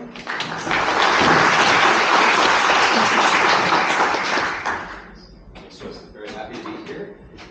So today we're going to try to give you a little bit of a different, hopefully different perspective on AI in entertainment and the creative fields that is focused a little bit less on automation and efficiency or on the generation of media as a commodity, and is looking at the changes that are possible for audience experience and our relationship to technology and our relationship to creative materials. So we're going to talk about a show that just finished and we're still sort of recovering from. That was a live performance that was co-produced, and you heard it in each of our bios since it came up pretty recently. by our Department of Theater and UCLA REMAP, which is a center on campus looking at this intersection between technology, creativity, and culture. And so I'll give you kind of 3 metaphors that we'll come back to at the end. We're each going to talk a bit and then have a panel conversation here. But 3 sort of metaphors that have been useful for me in thinking about artificial intelligence, and maybe not just the current way of thinking about AI, the kind of ChatGPT era, but the machine learning technologies and things that have been around for a while. The first is really as an instrument. Another professor calls it a meta-instrument. That is something that can translate from one dimension to another dimension, take one type of input and turn it into another type of output. That's the second bullet there, a translator, in a way that we can learn how to play it, and maybe learn a bit how we would like to play it. The third metaphor that we'll come back to at the end is the idea of thinking of AI as a different type of creative medium. And I have some specific ideas about what that might mean in terms of new models and new ways of doing everything from photography to music and some of the things that we're going to talk about in this show. Before I hand it over to Michaela, I wanted to give you the prompt that we had in generating this live performance that we're going to talk just a bit about today. It came from a conversation with an industry sponsor focused on really an intersection across 3 different big areas for us. The first one being extended reality and the idea of real-time rendering for creating new types of live experiences. This is an image from the ABBA show in London, if you happen to recognize it. It's a little bit small. The contemporary sort of AI opportunities that I think today is about, and the notion of persistent virtual worlds, things that kind of last after or through multiple experiences, and we're familiar with from gaming, maybe, and from other types of online experiences, but show up a little bit less in our cinematic or performance thinking. And so one of the events that was interesting for us was Disney's fairly substantial investment in Epic Games, who makes both Fortnite and the engine underneath it, Unreal Engine. But we're going to talk about a specific show and use this as a way to get into these concepts, try to move through it as quickly as we can, and then have a bit of conversation where we'd love to get some audience Q&A. So with that, I'll turn it over to Michaela to introduce the show itself. So we went through a process of deciding what show we were going to do. The conversation with the industry sponsor encouraged us to find something that was family friendly, a musical, and we ended up on Xanadu. So if you are not familiar, Xanadu is a movie from 1980 starring Olivia Newton-John, where she plays a Greek muse who comes down to Earth in the 1980s to Venice Beach to inspire a very sad, depressed artist to create the pinnacle of all artistic expression, which is the first roller disco. It's pretty fun. And then it was transferred to Broadway later and became sort of a parody of the movie. But we chose Xanadu because it celebrates this core human principle of creativity, which is something that you don't see paired with AI all that often, or new technologies. And we wanted to prove that AI could be used creatively and not just as like an efficient tool. So after we chose Xanadu, we went through this process of developing interactive experiences, both based in the new technologies we were going to try and implement in the show, and based on the story elements. So we knew we wanted to do something creative. The main character is a painter, so we were like, what if the artist could, or what if the audience could paint with the main characters? So we developed interactive elements based on that, and then in the following quarter, we put it to the test. So we invited a bunch of students, test audiences, to try sort of low-tech versions of the high-tech things we were going to do in the show. So there was one that Mira developed where we put like a pencil on a stick and saw if we could draw and see if the audience would have fun drawing in like a low-tech way where they didn't have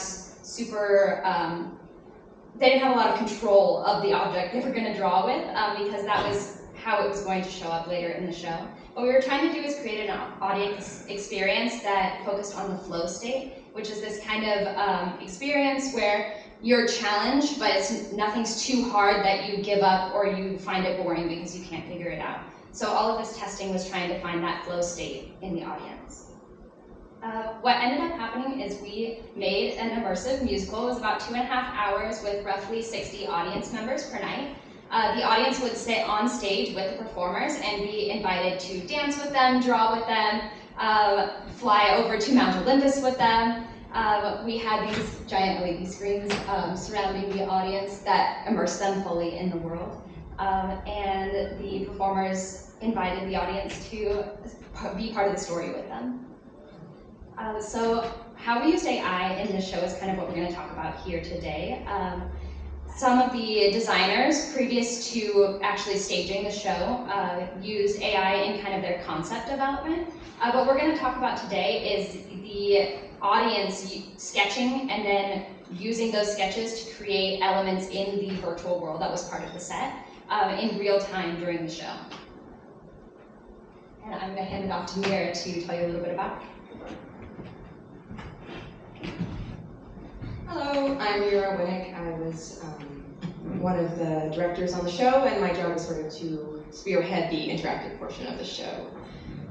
So the sort of like approach that we had to the interactions was thinking about like how they can participate, and we were looking at how can we have the audience actually create within the show. The show's all about creativity, so we wanted the audience to create. We wanted them to have what they created, create something within the digital world that we had, and then see it represented like throughout the show in different ways. And we had different ways of controlling that. So when we wanted the audience to know what they were doing, we had a bunch of people that were their guides, but we also had a phone app that everyone downloaded as a web application at the beginning of the show, and they had these sort of different symbols that would come up that tell you, oh, it's time to do jazzercise, oh, it's time to make some music with your phone, and then the last one was to draw, and that's going to be the section that we focus on most today. So in terms of who the audience identity was we gave, essentially there's 7 muses in the show, and each group of audience, about 5 to 8, would be grouped with this muse, and then they also had 2 guides that were the acolytes that took them through the show. And we wanted there to be sort of an identity around that muse. So as you see here, each one has a different symbol, but they all have a different color. And that ends up being important in how we establish that identity for that audience group. And it also will then inform what we were doing with the AI generation. So as I mentioned, they had 2 acolytes per group, so those are our acolytes. So we ended up having, in total, 14 acolytes that were guiding the audience throughout the experience. So the interaction that we're focusing on today is the idea of creating with the audience, using their phones in the space, and drawing. And it came in the scene where the actors are drawing, and then the audience gets to also sketch in that space using an application on their phones. As you see here, those are some of the sketches that were generated by audiences. Sometimes it was just a bunch of scribbles, but there they actually came out pretty good.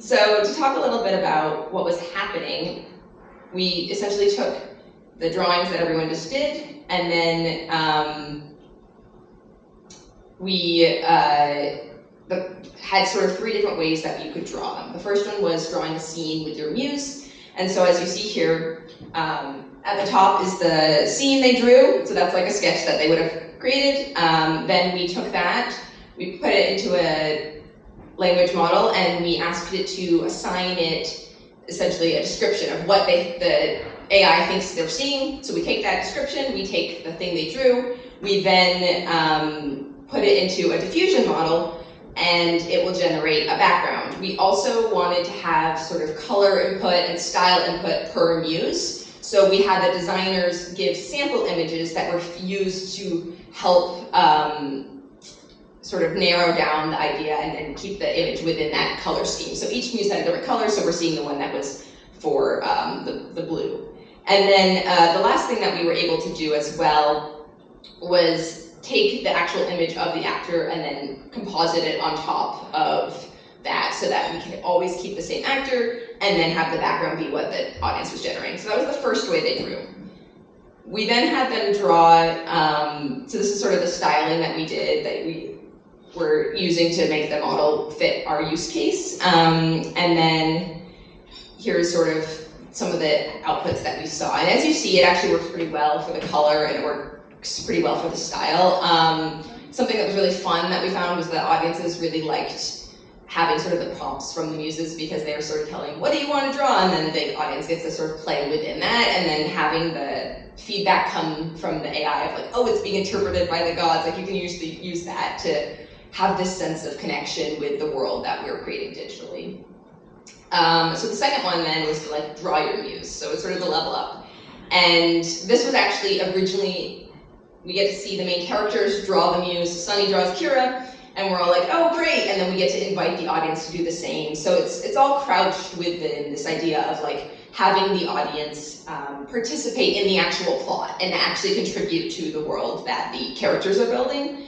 So each group would then draw their muse. Here's an example that someone drew. And this was a second model. So we had another model that we were using and slightly different. For this one, we still generate the image, the sketch, then we assign it, it interprets it, and it says, oh, what is the pose it would look like? So then you see the pose, and then both those information will then go to the diffusion model, and we generate the image of the muse. The other thing that we're doing here is we're applying sort of the costume textures and colors that we wanted, and making sure, like one of the harder things was trying to keep the face to look alike, so trying to pull it into the reference image of what the actor we wanted the face to look like.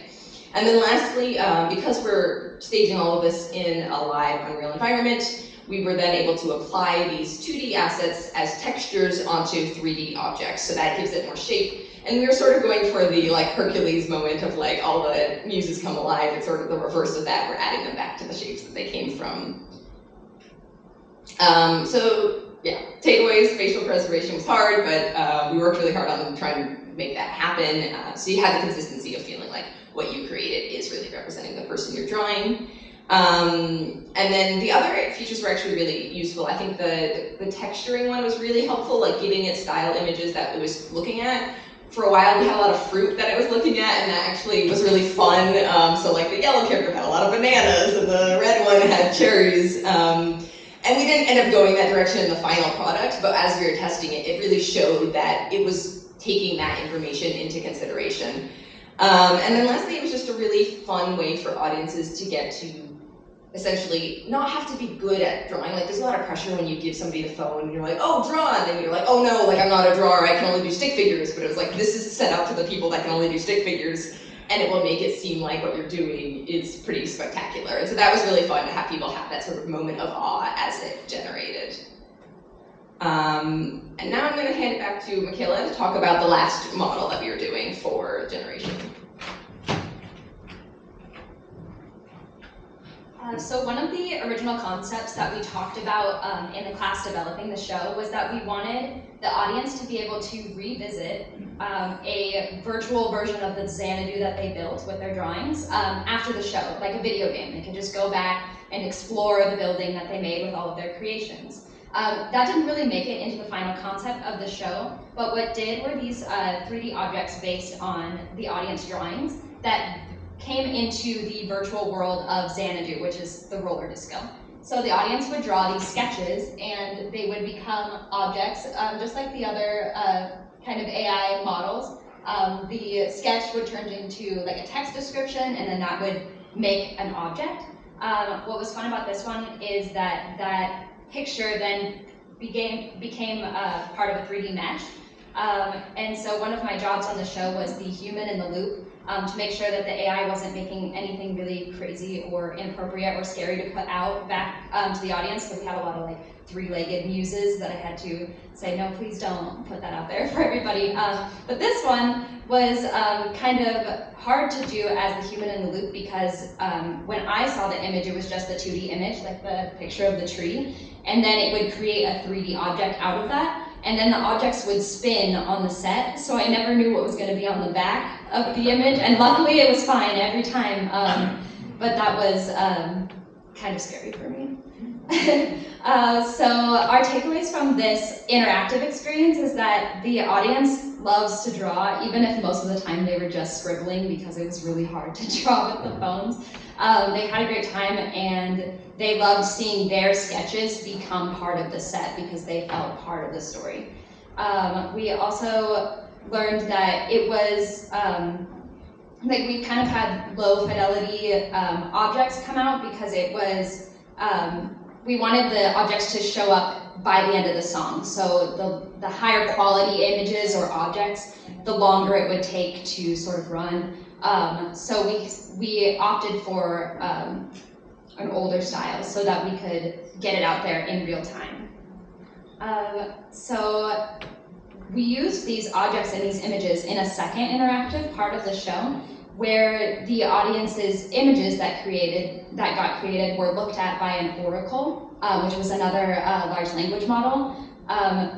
And the oracle would create a poem based on the images, and that poem would tell the muse of dance, who is pictured right here, what dance moves the audience was going to do that night based on the pictures that were drawn. So the oracle would prophesize what dance moves were going to rebuild this destructive Xanadu.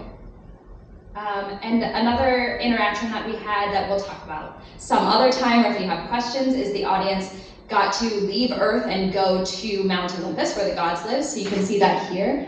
We use a lot of motion capture, so those are all metahumans or digital versions of the actors that were used, or that were piloted by markerless motion capture. So they had a camera, and the camera could track their face and their body, and they would move and talk, and they were really big. And the audience got transported into a different world. And I'll hand it back to Jeff to go back to those metaphors. So before we get to the Q&A, I wanted to return a bit to these metaphors, but also give you a sense of the show. So at the end, we'll put a QR code up for a kind of mobile website in progress that will show you photos of the show. But what I want to explain is it's a big, messy musical. So 20 plus people on stage, 60 or more audience members, depending on who snuck in. All kind of on a stage surrounded by large LED screens that are showing an Unreal Engine virtual world that was part of the show. And in that Unreal Engine virtual world were the objects that the audience created that went along with them kind of through these interactions that Mira and Michaela described. And so our experience of sort of the AI use on the show, which was pretty focused to like a kind of 15-minute segment, in the first third, but then generated objects that rode along for the rest of the show and kind of participated in that virtual world, really is based on that holistic impression of this whole big messy show. But we're trying to just focus on the AI part here.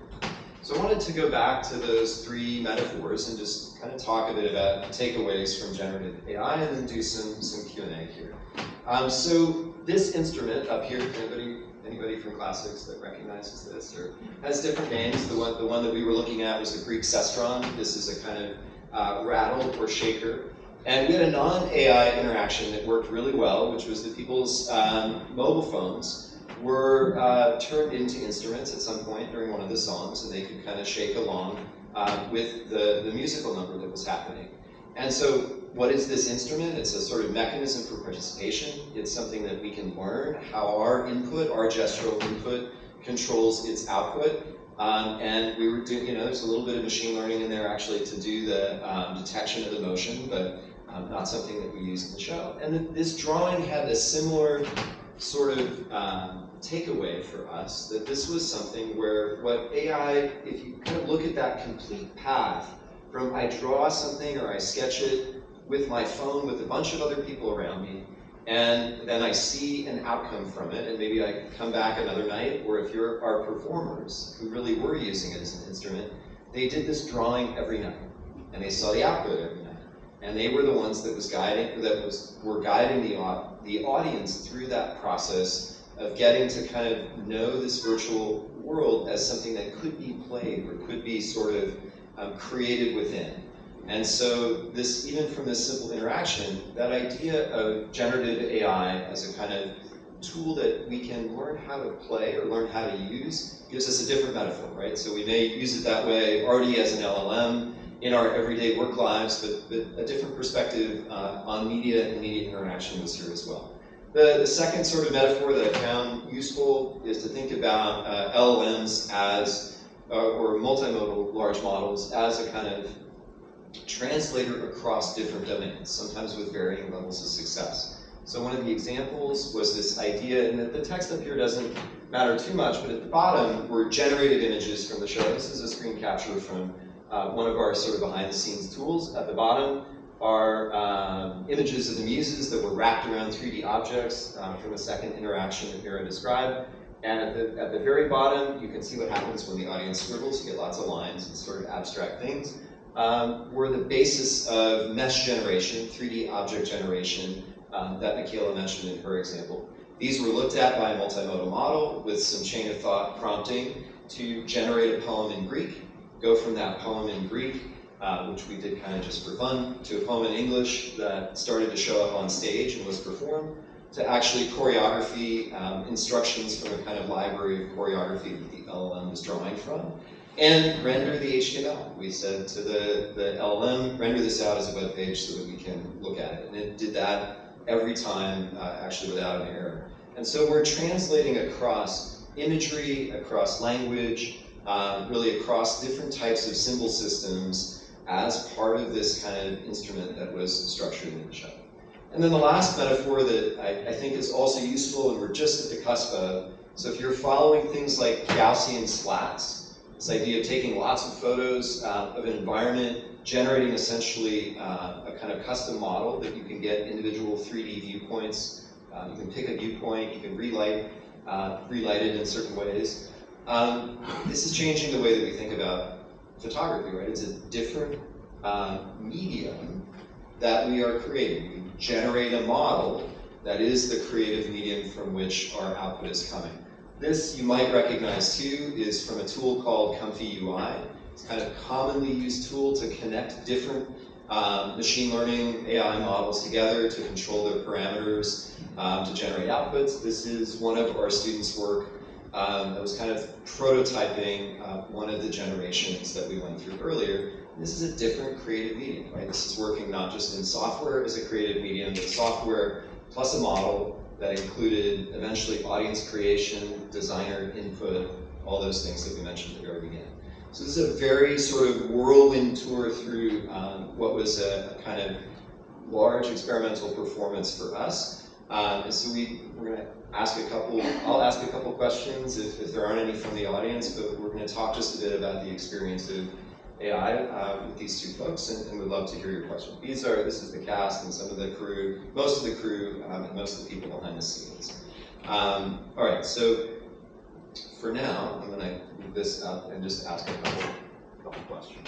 But we have time to do Q&A with the audience as well, so I'll ask maybe one, and then if folks have questions. So my first question is for Michaela, who up until very recently was in our theater program, or was just finishing. And you had mentioned that there was hesitation from the acting students in particular, but students about the use of AI. I just wondered if you could talk about that and maybe how it evolved or changed over the course of the show. Yeah, so I am a senior theater student. I'm in the directing emphasis, but a lot of my friends are actors. And I've been in the development process of the show since last year, but a lot of my friends had heard me talking about it, and they were scared to be in a show or participate in a creative endeavor that used AI, because there's a lot of hesitation, specifically from actors, about using AI to replicate their likeness without their permission, things like that. And so I got a few brave souls to come audition for us, but actually the audition pool was very small because people were afraid. And as we went through this development process, the actors that were in the show realized that we weren't taking away their creativity, taking away their likeness. We were using AI as a tool to foster creativity in the audience and in them. And so a lot of my friends who ended up not auditioning because of the AI part of the show came and saw the show, and they were like, oh, I didn't realize that this is what you guys were doing. This is not scary, this is fun, this is exciting, this is new. And they wish that they had come and auditioned. I was like, sorry. But it was a great experience to have people realize that this tool that has a lot of controversy about it can be used in ways that are not taking jobs, taking their performances away, but helping them create something that we never. It was exciting for them to be part of something new and something that nobody had ever done before, and the people that missed out really wish that they could have done it. Thanks. And so we could take a question there.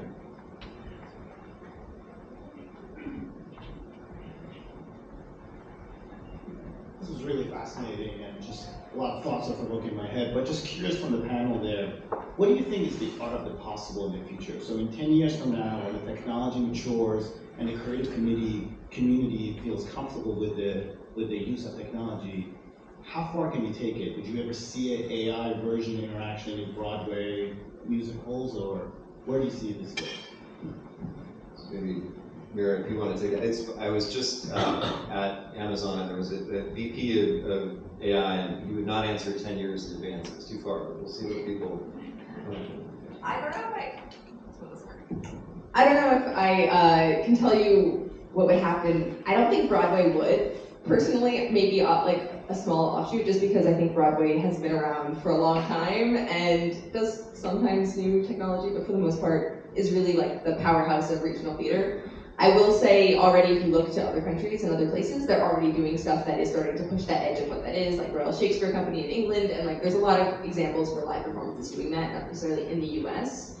I think where we're gonna see it happen more and sooner is themed entertainment. Advertising is already going there, like a lot of activations, that's where it's gonna come first. I can't tell you what's gonna happen in 10 years. I'd say in 5 years, I wouldn't be surprised if this stuff was already, pretty mainstream, and the ideas that we're doing here, maybe not exactly as we're doing them, but the same concepts.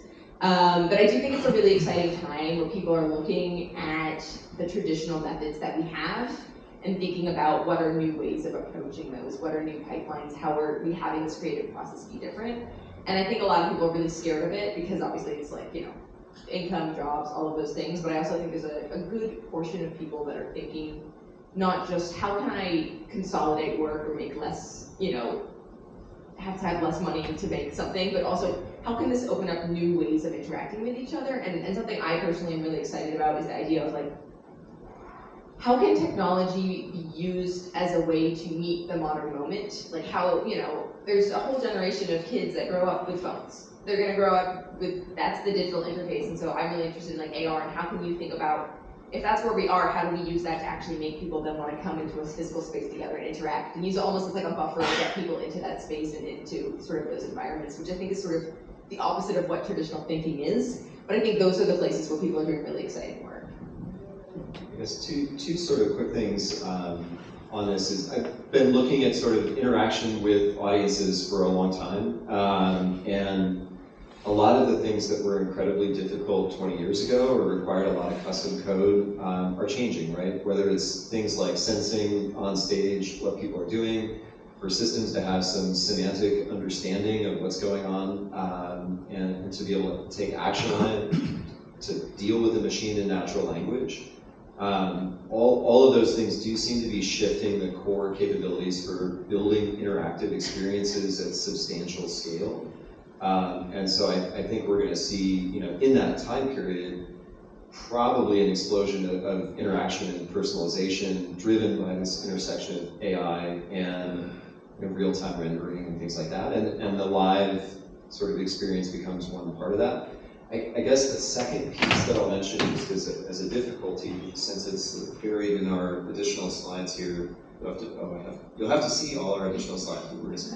Since we're at this kind of forum, the CIO style thing, there was a lot of infrastructure with a lot of instances, and so our OARC collaborators are going to talk a little bit about this.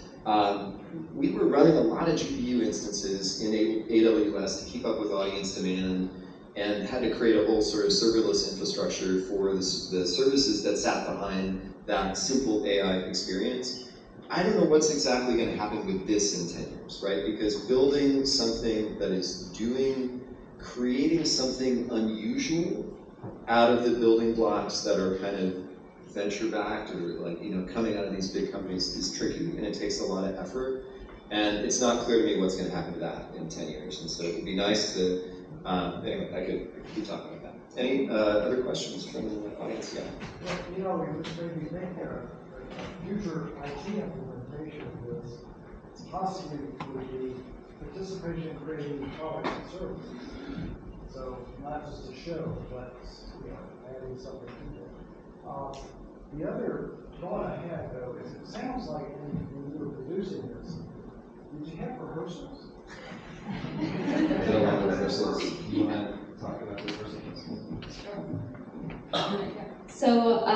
Mira and I were on two different teams. So Mira was on the interactive team and I was on the story team. So we had two separate casts almost. One that was performing the scripted version of Xanadu that already exists. And then Mira was in charge of teaching improv to all of these actors who were going to interact with the audience like one-to-one. So I guess it started with, we took Xanadu, the script, and Jeff and I spent a summer like adding all the interactive elements into it. And our original concept was to only do 45 minutes of the Xanadu script and add some interactive things. And then the people who own the rights to Xanadu said, absolutely not, you cannot cut this show. So we ended up making it a lot longer. So we took that interactive script and it went through development through the rehearsal process, which was kind of hard for the actors or something they hadn't experienced before. It was almost like a workshop production. So we were editing and learning as the rehearsal process was going, which is new for a lot of theater students. But yeah, we had an extended tech process as well. So we ended up being in the space a lot earlier than a traditional department show would have been, just so we could use the technology as big as it was and on the stage, which was really great too.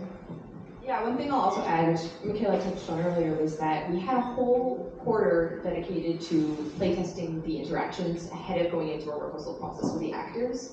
And then we didn't stop that playtesting there. We actually continued to playtest at different points throughout the show because it was really important for the cast to get comfortable doing the interactions with the audience. It was also important to get it to scale. And then also a lot of the technology, we had prototypes that we were using, and then it didn't come until much later. So it was like, and then now you're doing it with the real thing and being in the real space. And the screens you saw, we all moved those so they were actually being tracked throughout the environment. So there was a lot of layers. And one thing I will say is, it would have been great to have had 4 extra weeks so that we didn't have to do it in a 2-separate room, because it was an interesting process of cutting and pasting almost the different pieces we had when we actually got in the space together, me and the other director who was doing the choreography portion. And it did cause us to have to redo things more, because it was I had this dance number, but the interaction's happening here. How can we split that up? How can we change? But I think in an educational context, that's great. The students get to learn, they get to adopt. It's very similar to what you would do in a workshop for Broadway. Obviously, the technology is different, but this sort of idea of things change overnight. And we made changes right up until opening. During the tech, normally it's like locked.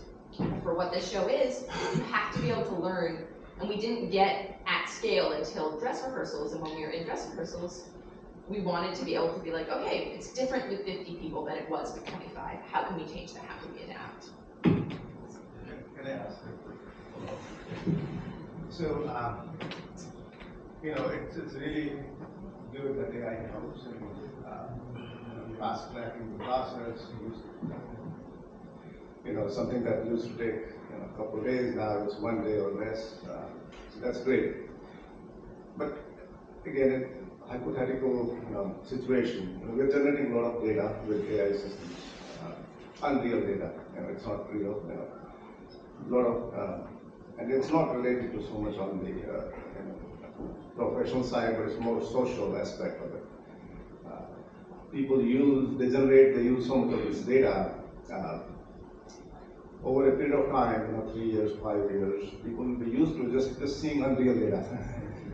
So there's a thought that there will be a time when people will realize that we need we need to see real people, because all of the things that we see is videos and chats. It's all system generated. So I think it's a cycle, but I just wanted to hear some thoughts on that. So much of the data will be there, people will be using, but again, it's not real. So there will be some thought that we want to see the real stuff, we want to see the real person. So does that relate? I hope so. I think one of the sort of theme of our approach to this show was it's real people, on stage with actually quite a bit closer relationship between the performers and the audience members and each other. And the virtual environment is there kind of on one hand as a set, right, as a kind of virtual world, and the data that's leaving the audience is memorialized in this in some interesting way, right? It's their creations. And it's also there, we didn't use it as extensively in this project but as a sort of simulation of the real world. So, there's always a digital twin conversation at some point, right? And so in the Unreal Engine virtual world, we also had models of the physical set. We didn't really model the people that were on stage, but there's a bit more than what we're showing, right? We're not showing a lot of the kind of behind the scenes of that world.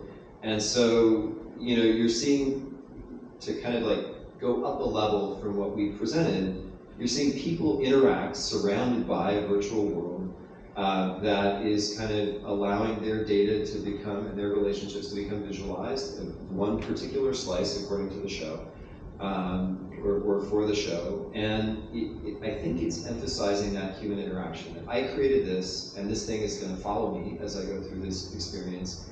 And I created this with someone or with a group next to me. Maybe something, I don't know, Mira, if you want to talk about it, is that Mira mentioned the idea that audiences were broken into groups. These are human beings in real life, like IRL, on stage, that are kind of brought into a relationship with each other through this creative app. And we're almost out of time, but I'm wondering if Mira, this is a good chance to talk about sort of personalization and group connection through that. Sure. Yeah, I think I come from a theater background, and so I'm all about the in-person experience. But something I'm really interested in is like, how can the technology be used to help create sort of the identity of that group and actually bring you closer together, people you may not know. So a lot of times people were in the groups with the people they were friends with, but also people they've never met before. And so the sense of like, how can that journey of collaborating together in different ways in the show, and then seeing what the AI does, and it couldn't have been done without the people that were next to you, how it interprets that, how it brings all of those people together, actually create a better connection with the people you're next to. And how does that potentially go on after the show? And the sense of like community as an audience in a shared space, but also community as an audience creating together are two different things. And that was really what we were exploring, and I'm personally very interested in, is the idea of these technologies that we have a lot of narrative around. They're things that separate us, they're things that make us more distant, all of those things, and how can we turn that around? How can we look at the ways that maybe it wouldn't have been possible to have that same sort of collaboration if you were just drawing, which is cool, and drawing as a group already was collaborative, but then to have the technology also look at it and take the individuality of each person and put it together in a new way and synthesize it. Thank you. I just was thinking about the initial statement that during the opening discussion that a big percentage of people would like to marry an AI assistant. So I think that's a little bit too far, but that's happening. 60% people say yeah, they will. But anyway, thank you. Mira, Michaela, Jeff, thank you so much. Some really good presentation. That's if you all go, if you want to learn more. And by the way, I have to tell you, I was fortunate enough to be invited to the behind the scenes of this event, and it was incredible. It was indescribable. I had a smile on my face for a day afterwards. It was so amazing. So, thank you.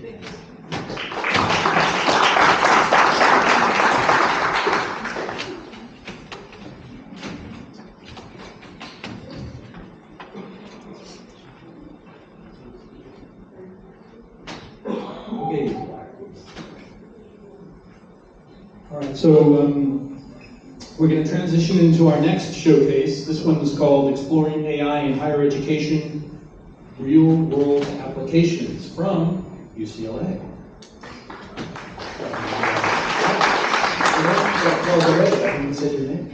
So I'm going to invite my friend Trent Johnson up here, who's going to moderate this session. Trent is the Chief Strategy Officer at CIE, a venture studio. He has worked in the world of digital innovation and transformation since the dot-com era, witnessing the rapid growth of technology from the early days of his career. Trent's experience in heading innovation span various sectors, from global brands to private equity firms, and range from early stage startups to large enterprise companies in industries such as financial services, healthcare, consumer electronics, real estate, retail, and the public sector. In his current role at CIE, Trent oversees digital strategy and operational enablement for CIE's corporate partners and venture portfolio. Trent?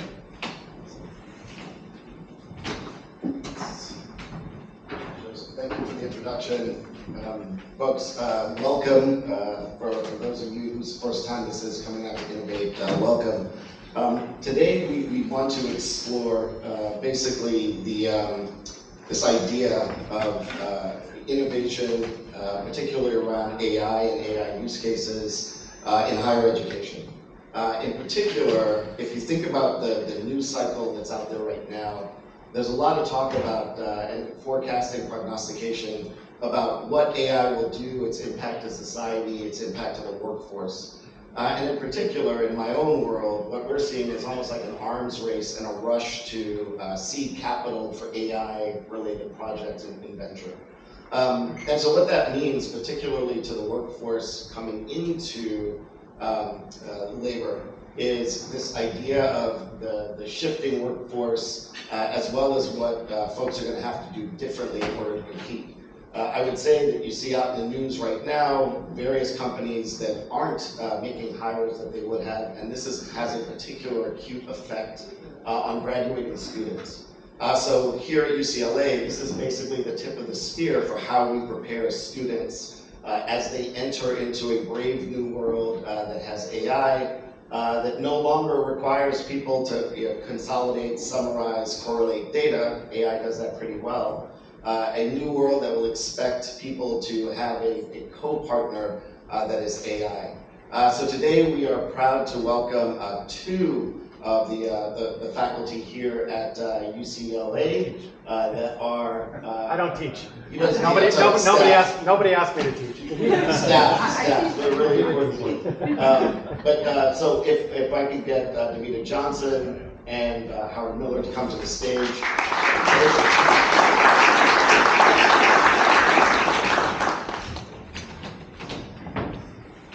And so let me give you a few bits of introduction around our two guests today.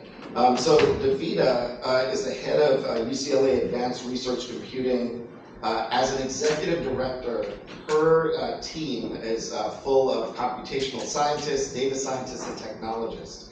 Her group is responsible for enabling research acceleration, particularly with partnerships with UCLA faculty, graduate and PhD level students and researchers, as well as external partners. So all things UCLA as a think tank, this is the person you should reach out to if that's a person you want to network with. In terms of our colleague Howard Miller, Howard is the Chief Information Officer of the Anderson School of Management here at UCLA. He's been with UCLA for about 6 years and was in an IT leadership role at Columbia Business School earlier in his career for about 7 years prior to coming here to UCLA. He participates in the SoCal IT community within higher education and beyond, including participation at the board level with SC Sim. He's the incoming chair, and here at Innovate at UCLA, he's a membership vice chair. So just to set the tone for what we can expect to today, each of these folks are going to give us a peer into how they are using AI here at the university. Howard has a demo for us as well. And then after each of them takes a respective turn, I'll start by doing some panel questions and then we'll open it up to the audience. How's that sound? All right, awesome. With that, let me introduce Howard to take us through his content. All right, one slide and then I'll actually get into demo. A snippet of the production agents that we have. The capstone and syllabus, which are the first two that you see there, were the first two that we launched in production. We've probably been live with those agents for a little over a year, and we continue to refine them. I think I'm going to go interchangeably between agent and chatbot. We're not doing anything that's agentic AI. We're nowhere near that. But we are at the point where we're building these chatbots as agents, and eventually we will get to the point where we'll have these agents talk to other agents and eventually get to agentic AI. But for us, it's more about the journey than just trying to get there quickly on one particular item. Capstone, for anybody that's gone through an MBA program or ever had to do a final project, the theory here is that the capstone doesn't give the students the answer, but it really gives them direction and hypotheses to go get that final product or project into a more polished mode for whoever it needs to present it to at the end. The syllabus agent has a little bit of play for students and for staff. For students at business school, they course bid. So the ability to go back and look at historical course syllabi gives them a look at maybe who taught, or on what day, at what levels, how many units, etc. So I'll show that. Rob Parson has probably been our biggest hit to date.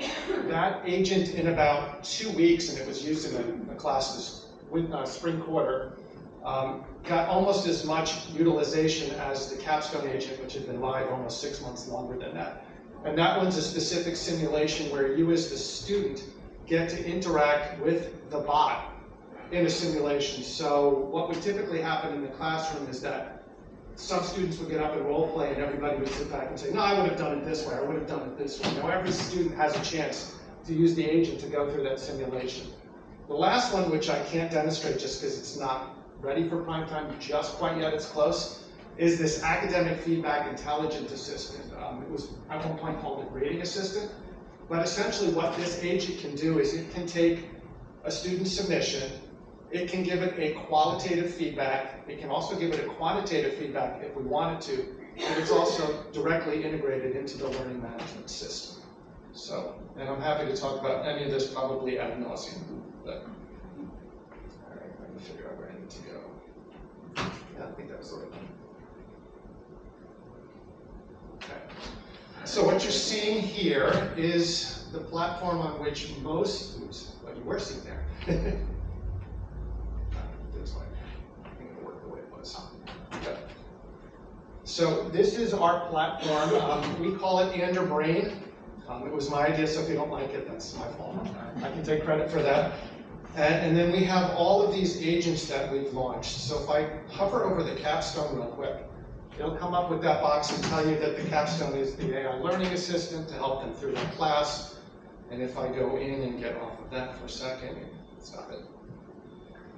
Go to chat. What we've done in all of these is, in order to use any of our agents, we remind people of the guidelines about using our AI. And so they just have to tool through this disclaimer and say they agree before they go in. And again, I'm happy to circle back to that to the extent it's useful.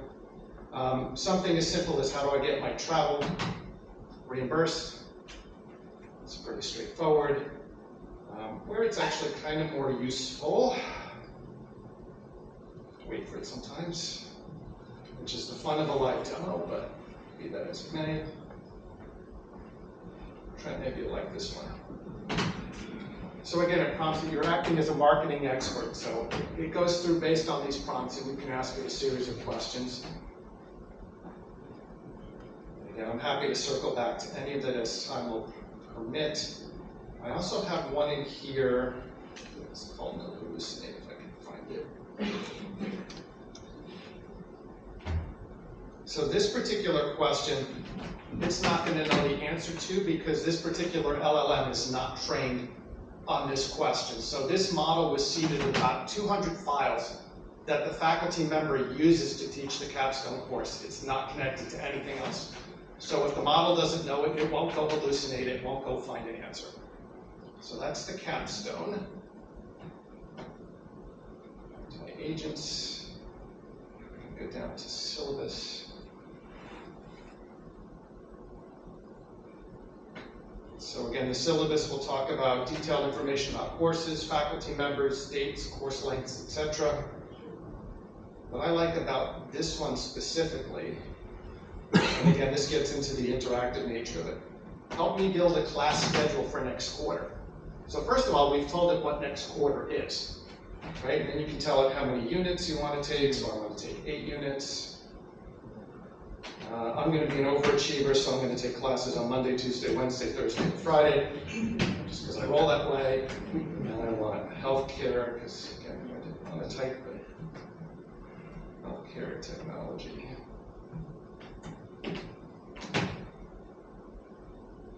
Of course, that one's not available. So gave it too much. All right, let's try again. All right, we'll go this way. It does work. It's having trouble now. We were playing around with this before because it's summer 25, and those syllabuses aren't actually entered into it yet. So it can give me all those classes, and it's citing all of the sources. Again, this is just the historical course syllabi for the last 4 or 5 years that we've loaded into this model. Some of you may know Terry Kramer. So if I use this prompt, I ask it, what courses does Terry Kramer normally teach? So again, the students like this, the staff actually like this too, because they can go back in and look for some of this information that helps them in their day-to-day. I promised you Rob Parson, and Trent, keep me honest on time because I want to get down to personal agents as well. Okay, right. I'm not going to take you through all of Rob Parson, but the guidelines. But essentially, I begin the simulation as a student. Okay, and it's telling me it's going to be a feedback conversation, and when I say I'm ready to get started, my employee comes up and says, hi, when am I getting this promotion?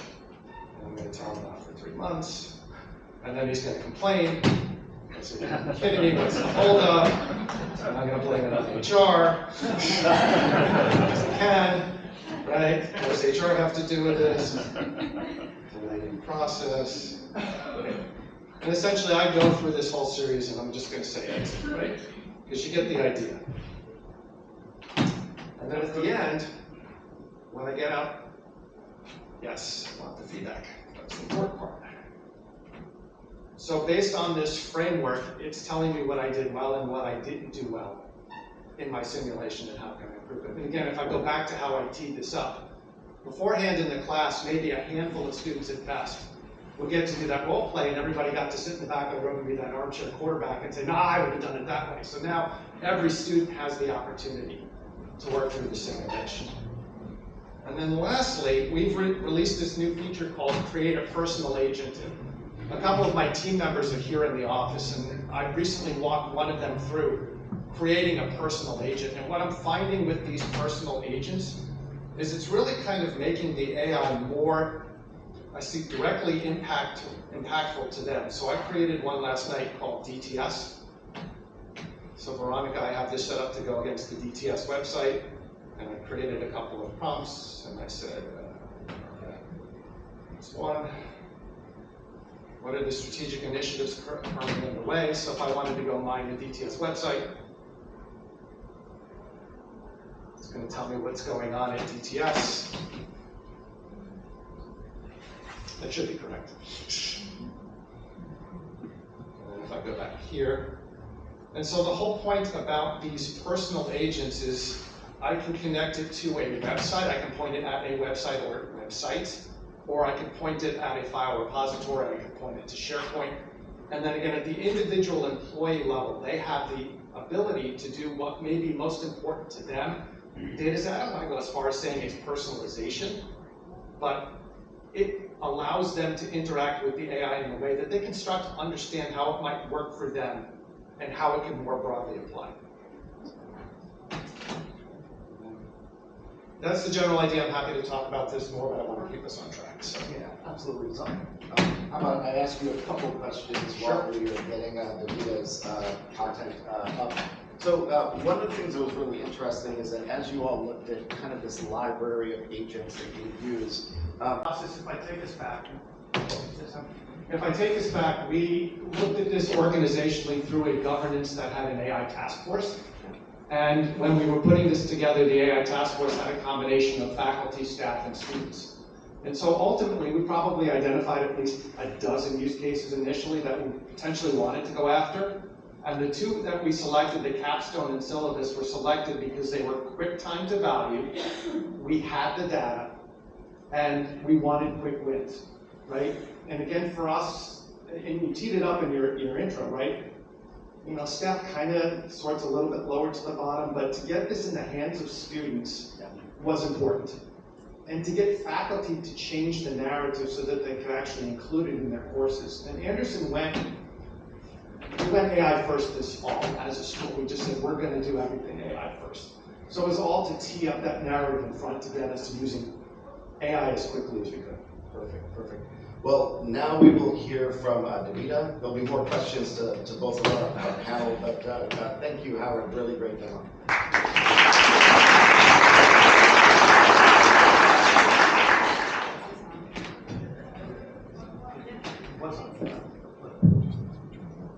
Can you hear All right.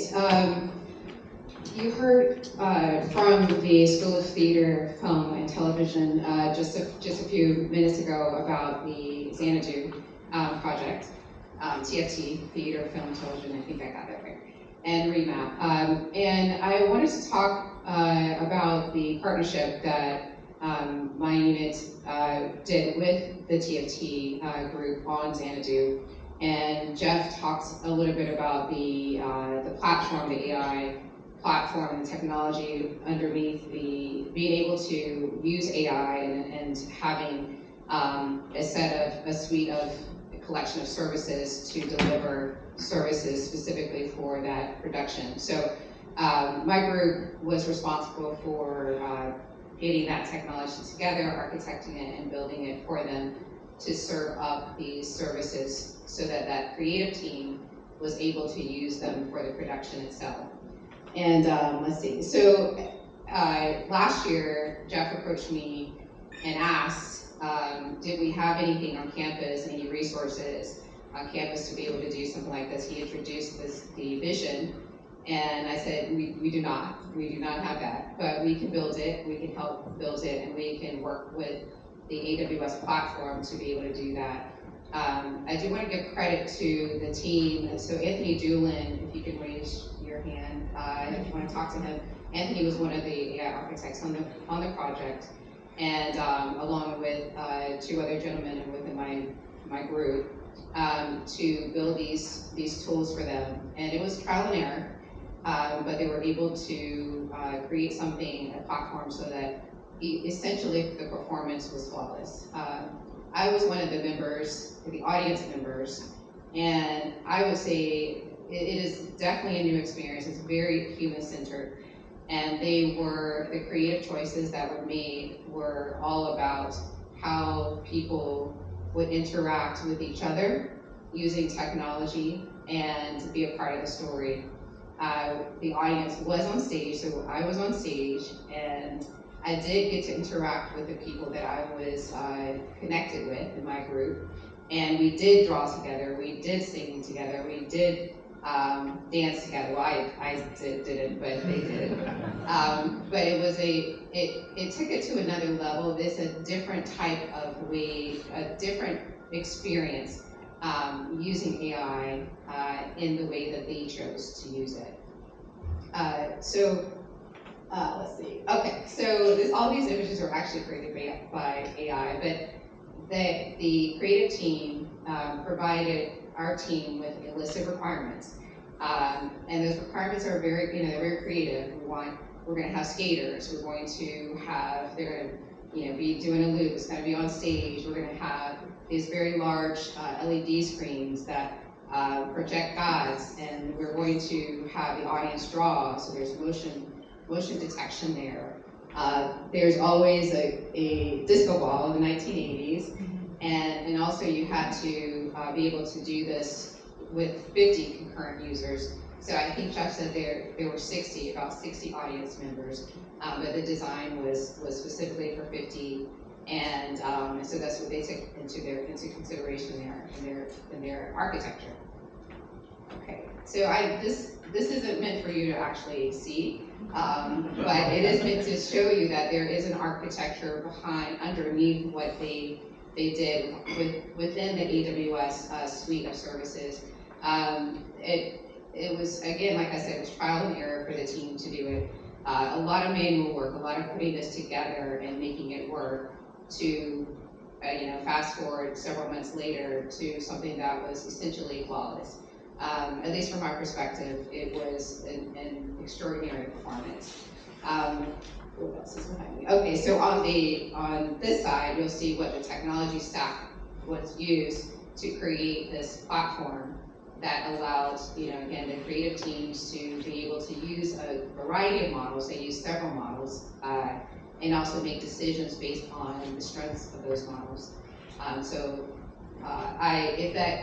If they were sold out, so if they were ever to do this again, I highly recommend going and experiencing a theatrical performance like they did. Okay.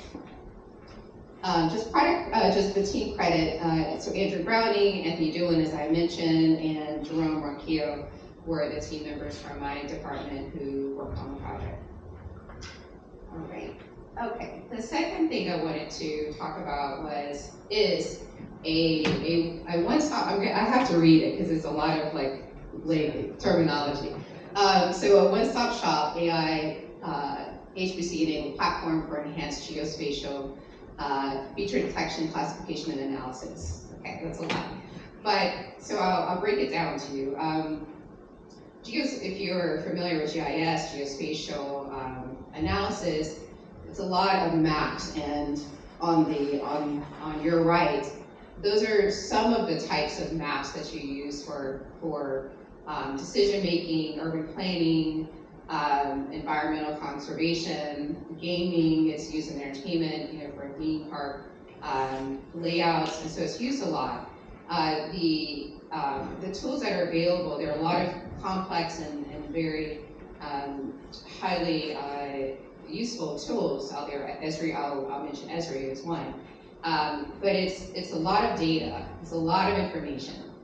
And so what this particular team did within my group was they were able to create this one-stop shop that pulled in AI. We created a chat-enabled AI feature so that you could utilize the being able to write code automatically, as well as bring in images through an API and assess those images and do it on a supercomputer as well. Let's see. Okay. So on the right, you'll see the three main, I would say, products that were used that were brought together are best in class. So Esri is best in class in terms of any kind of geospatial analysis, detection, classification. And then there is Jupyter. If you're a researcher, if you've gone to graduate school, if you've done any analysis, you're familiar with Jupyter. But it is a place that you can actually do a lot of computation. And then there's our supercomputer at UCLA. We call it Hoffman 2 HPC. And so that will allow you to gain a lot of time savings because you have many cores versus doing something on your laptop. So the background is that Esri actually only works on, it's a web-based, or it works on a Microsoft server, Microsoft-based. But if you're looking at geospatial data, you really need something, depending on what you're analyzing, you need a supercomputer for that. So the first thing the team was able to do was to get Esri to work on a supercomputer. And they didn't know that they could do that, we could do that. So we're actually gonna follow up with them and say, hey, did you know that you can do this on your supercomputer, which would gain a lot of ground for a lot of researchers. The other thing that they did was they turned Jupyter Notebook, where you do computation, into AI enabled. And so you could use put in, ask it to generate code for you to be able to analyze your images much faster. And then they also utilize the power of some of the LLMs that Esri has. These are deep learning LLMs. They're not the OpenAIs of the world, but they are very specific for geospatial data analysis and pull all those things together into one platform. Okay, so the outcomes include there's a 10 times time saving for being able to assess and analyze, using AI, these images coming through. In terms of being able to assess a large data set, there was 1,000 time in time using AI within a supercomputer in this Jupyter Notebook platform. And so that's important because if you're doing an analysis on, say, a country, say Turkey, for example, and you have a lot of data, on your regular laptop or computer, it will take you thousands of years to do analysis. if you're doing it on a supercomputer mixed with AI, it'll take you days. So that's significant. And the last thing I will say is what's next for us. So we would like to, what our plan is to look at how this can be used for the LA wildfires. So now we have a platform that can bring in lots of data, camera data, drone data, and be able to assess it in hours or days instead of years, months and years, and to be able to detect and classify, what is a wildfire, and look at how to solve and how to mitigate the wildfire issue through the use of supercomputing, AI, and in a one-stop shop place to be able to do something like that. We think it's possible. Part of that too is using images from the community. So you have Ring cameras, people got the wildfires on their Ring cameras, so with this one-stop shop, you're able to bring in through APIs, images, publicly available images as well as others, and do this analysis in a much faster way. So that's what we would like to do with what we've created. And again, as I mentioned, community engagement, we actually want a lot of the other research institutes to know that you can actually run Esri on a supercomputer and have your analysis, 1,000 times faster than if you were to run it locally, which is what most people are doing. And we have a research and classroom experience. I won't go into that just for the sake of time, but there's definitely a lot of application to this type of work in the classroom. Thank you for sharing that.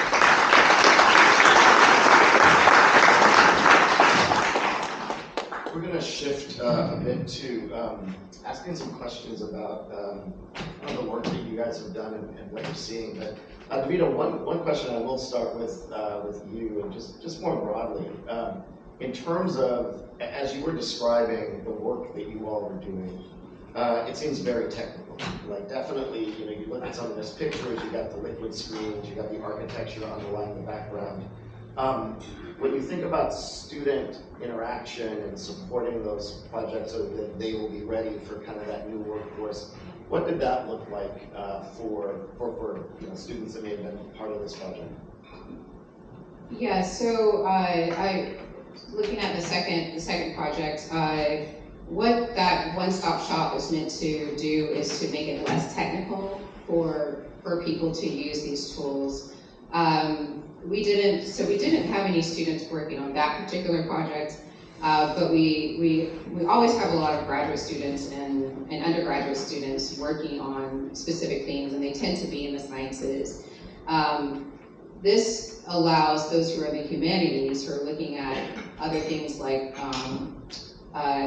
location and analysis, neighborhoods and other like justice types of things, social justice types of things to be able to use these tools without having the deep technical knowledge that's required to build them. No, definitely. And then Howard, to you as well, as you think about student involvement basically in helping to build the tools that showed up in Agentics, what type of involvement did they have that would kind of help them understand what's available on the other side beyond just interacting with the AI? What would that look like? Yeah, I don't know. Is it on? Somebody turned it on. Somebody turned it on. We'll just go with this one. So the students actually haven't had a lot of involvement yet in developing the agents or even really giving us the input for what they want to see. Not quite sure why that is. There are a handful of them that were part of the task force to begin with, but I think they're just happy to use what we provide to them. Sure. The narrative has always been, who's paying for ChatGPT? The platform that I showed you actually gives everybody a ChatGPT license, so everybody at Anderson has access to that platform, right? So it's not, we gave them Copilot first, and people kind of balked at Copilot. They didn't really care for Copilot so much. So I'm just, again, putting them back into that platform to say, this is all secure, this is responsible, again, the guidelines, it's within our own private Azure. So that's been the way to try and get them to engage, is sort of buying the party line as opposed to we want to see any particular type of agent. Yeah. Beyond the students, in terms of the faculty and staff, I think I got that right. Yeah. But beyond the students, with respect to the faculty and staff, as you think about human impacts, basically to basically faculty, staff, and students, from each of your projects, what would you say the biggest ones are? I think across the board, we're still looking at these as efficiencies more than anything else. So the example I like to cite is in the capstone. There was some assignment that used to take 6 hours for the students to do manually. And with the addition of the assistant now, that can be done in 15 minutes. So the value to both faculty and to students in this case is they can now get an additional 5+ hours of that faculty member's time focused on something more important that in the past they may have never gotten to.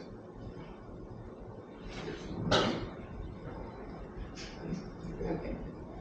So this will enable faculty and students and staff who work in research areas, and because they're not having to do a lot of the technical legwork to create these things to begin with. And so it moves from spending a lot of time on the technical pieces to spending the time on solving problems, and especially solving big problems.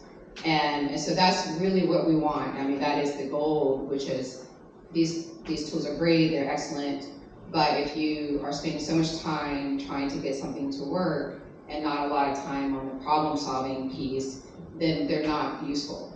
And so being able to free up time, in the 10 times, 1,000 times, really does help researchers, faculty, student researchers focus on the problems that they're intending to solve. Yeah, definitely. So it sounds like both of you are involved at this stage of evolution of creating the foundational tools, the foundational infrastructure. As you guys have created that foundation, how are you thinking about data governance, and basically, are you starting to think about like use cases and planning in order to protect kind of the integrity of the answers, as an example, that would come out of a tool like this? Yeah, I think for us, everything's been very intentional so far, and I referenced it as a journey, right? Yeah. And so those first 2 models, we had all the data. Everything we've built so far, we had all the data. We're being very sensitive to campus requirements about not having sensitive and confidential data. Everything that we've built has been built to the campus security standards anyway, so at some point we could open up that window more to be more personalized, but again, we wanted to get everybody comfortable with where we were first. I think AI governance is one component for us, so what are the use cases we should be working on? And then secondarily is where is that data? How can we get to that data? I think as we eventually get to things that will look more like what agentic AI is supposed to be, we'll get more into that data governance. But for us, I think it's still about getting the tool that I showed earlier into people's hands, because until they can sort of conceptualize it, see it on their own, they still don't really know how to approach the use of AI. So I think those questions are still a little bit too premature for us. I'll try this. Okay. I would say it's very important, and I think the selection of whatever LLM you're working with is important as well, and choosing vendors or even the technology stack that allows for privacy.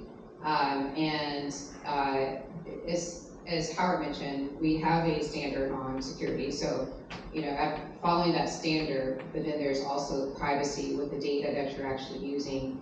You really, if again in the AI space, there are questions around what's being used and how is the data being used for some vendors. So I think it's important to have a good partnership with the vendors that you're using, and ensuring that the data is being used responsibly, and that you are making responsible choices for the use of that data as well. Awesome. One more question, then we'll open it up for the audience in particular. So if you think about lessons learned that you've seen in going through this project, and potentially any of the other guests in the audience that might be attending, in order to understand what's required to kind of stand up a program like this. What are the big lessons learned that stand out to you? I mean, a couple for me, and I've touched on them, right? Having some form of, whether you call it a community of practice, center of excellence, somebody that helps set some initial direction. I think for us, the toughest part was getting started, because if you try to take on something that's too complex up front, you're going to fail. So I think getting those quick times of value use cases and out in people's hands is the first part of it. I think the second thing is, and it's again why I tried live demo here today, is I can sit and tell everybody what we've done 1,000 times over, and it still just doesn't resonate. It's the show that's the most important. When you actually sit with someone and they get to see what it does, and they can see it with their own eyes and their own experience, that's really been where people have started to engage and where I've seen the biggest difference to me. For the Xanadu project, I would say my team members have said their lessons learned were you really have to keep yourself open for any creative choices that the creative team has made, because you're going to need to follow that and be very flexible in terms of what you're building, so that it works for that end goal. For the other initiative, the lessons learned. We're still learning lessons. I think that it's a work in progress, and I would say also be very flexible to see how things can be improved as technology is improved, and incorporate that technology as it gets out there. So that would be, I would say, my our lessons. Perfect. So opening up for some questions from the audience. Looks like we have one right here. Greg Moore, please. Thank you. I have two questions, one for each, but I'll start with Davida. The work you're doing on the geospatial analytics, I think is fantastic. And I personally, in my industry, see a huge number of potential uses for that capability. What I'm curious about, though, is you're proving out that capability of how valuable and what you can do using the HPC supercompute power, but how do you bridge the kind of research aspect and the access to HPC with the commercially practical, because the county and the city and the KB homes of the world can't afford HPC. Right, but we don't have our own yes. HPC to rely on. Yes, well, it's all about partnerships, and that's how research works. Research is a partnership with the university, is with our external partners, corporate partners, in the nonprofit world or the government world.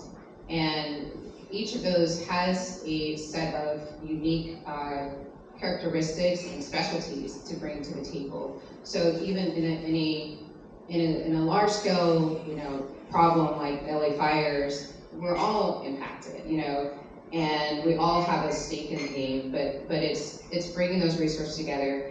Greg, I actually did think about KB Home, actually, and I thought what a great partner KB Home would make, because they create homes sustainably.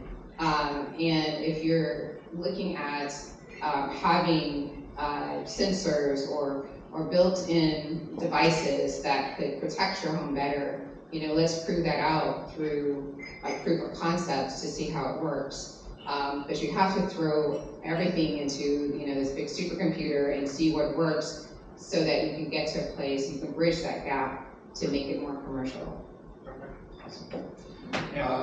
Quick follow-up for Howard. My question for you is on the back end, the LLM that you're connecting to, or the versioning. Do you have a plan or a cycle or a schedule, and what's the effort involved when GPT Mini and Nano and 4.1 and all these things, they release them? Do you just accept it and move your model, or do you have a testing cycle that you have to? So we do have a testing cycle. What I showed you was actually 4.1, because we looked at it for about a week, said it looks good, and away we go. right? And we have the flexibility where we are right now with the number of agents we have and the scale at which we use it. That was an easy enough decision for us. We're actually in the process of getting Claude hooked up. So we can put more models on top. It's not just OpenAI at this point, and that's the flexibility of the platform that we purchased, that we licensed, so that we can use whatever model whenever we want, however we want. And we're not at a point yet where we have to put true sort of change management, release management into that cycle yet, but something to consider for the future. Folks, I know there's some other questions out in the audience. I encourage you to speak to our two guests. At this point, would love to thank our two guests, Davida and Howard, for the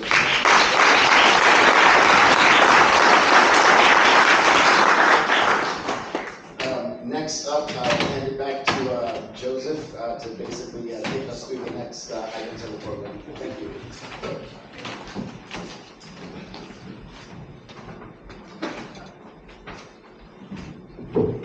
All right, next up is structured networking. So Teresa, are you going to introduce this again? Yes, you will. Can I use this? Okay, great. Same drill that we did last time.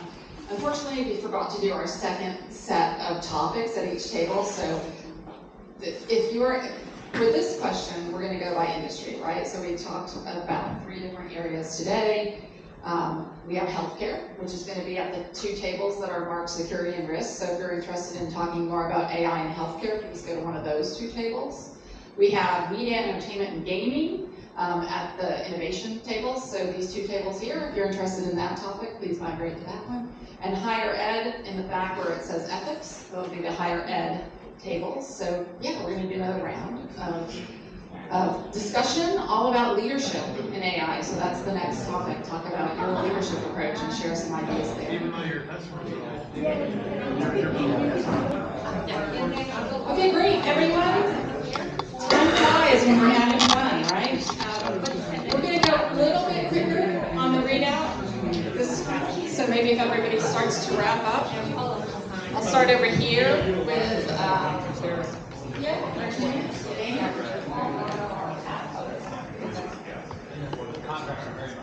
So we have some media folks, entertainment, and some mixed industries as well. We talked about protecting the intellectual property, especially for the media industry and the talent, the work they produce. We heard about some examples where the audiobook narrators are now being replaced with AI with the so easy to use text-to-speech tools that are out there. So what some of the actors union, of course we saw them break up the Hollywood with a strike. What they did was they included that in their union contract, that use of AI has to be limited, has to be discussed, has to be clearly narrated in what shape or form it's being used, so that they would run into these risks and the IP is protected. The second topic that we covered was data governance. How do you ensure that in your organization, while you're using AI and encouraging people to adopt AI, that your data is not being used to train the public cloud. So we talked about fencing your systems, your endpoints, and also looking out for shadow AI, because honestly, at this point, how much ever you ring fence, people have personal devices, phones that they can use. So how to cover shadow AI is give them AI tools that they would rather use it on personal devices, create a private version of it using which the public cloud doesn't get trained. So that's one way of doing it. And then others, I think, are still exploring. So those are the 2 topics we focused on. Great, thank you. So Piper, how about your table? Hello, thank you. Okay, so we discussed as a leader, how is AI impacting your approach to your job and leading your organization? We had a bunch of different ideas and also some interesting use cases and examples. The high level is it's been used for use case and interest, supporting clients, automating tasks, risk management, and expediting all types of things, including data. Excellent. Okay, we're in higher ed next time. So we focus our conversation around the unique opportunities that AI brings to higher education, and I can sum up our conversation with a few words: inspiration, acceleration, and value-added human-centered skills.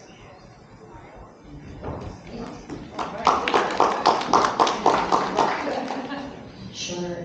So sharing two key takeaways here.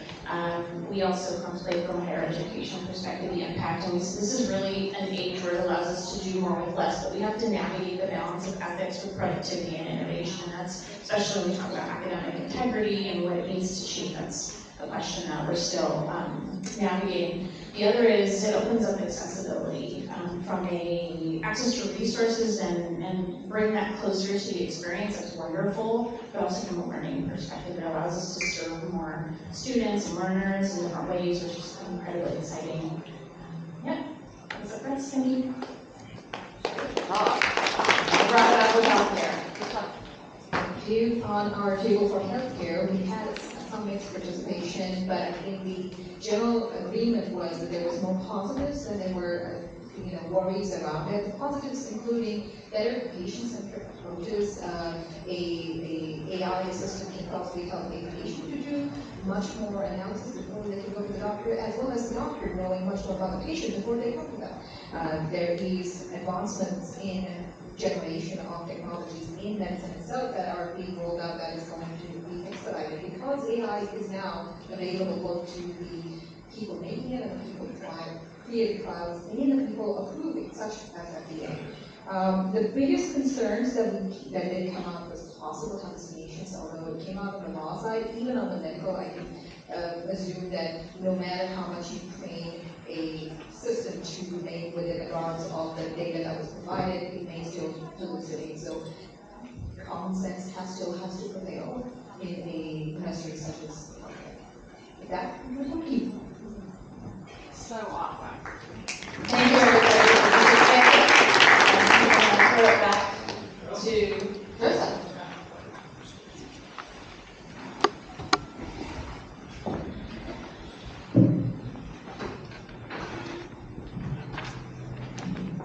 All right, thank you so much. So the post-AI future ahead is the title of this discussion talk with Ray Wang, or R. He's the founder and chairman and principal analyst at the Silicon Valley-based Constellation Research. He co-hosts Disrupt TV, a weekly enterprise tech and leadership podcast that averages 50,000 views per episode, and his technology blog receives millions of pages of views each month. Ray coined the term metaverse economy in 2020 and is a leading authority on AI and AI policy. Wang also serves as advisor to the Crack Institute for Tech Diplomacy at Purdue and is on the board of various exponential startups. Since 2003, Ray has delivered thousands of live and virtual keynotes around the world. I've seen some of them. He's great. It's going to be great today. He's spoken at every major tech conference. His groundbreaking best-selling book on digital transformation, Disrupting Digital Business, was published by Harvard Business Review Press in 2015. Ray's best-selling book about digital giants and the future of businesses, titled Everybody Wants to Rule the World, was released in July 2020. Is that right? 2020? I think so, yeah. Okay, good. Wang is well quoted and frequently interviewed in media outlets such as the Wall Street Journal, Fox Business News, CNBC, Yahoo Finance, BBC, Bloomberg, TechCrunch, ZDNet, Forbes, and Fortune. So if you would join me in welcoming Ray to the stage. Ray.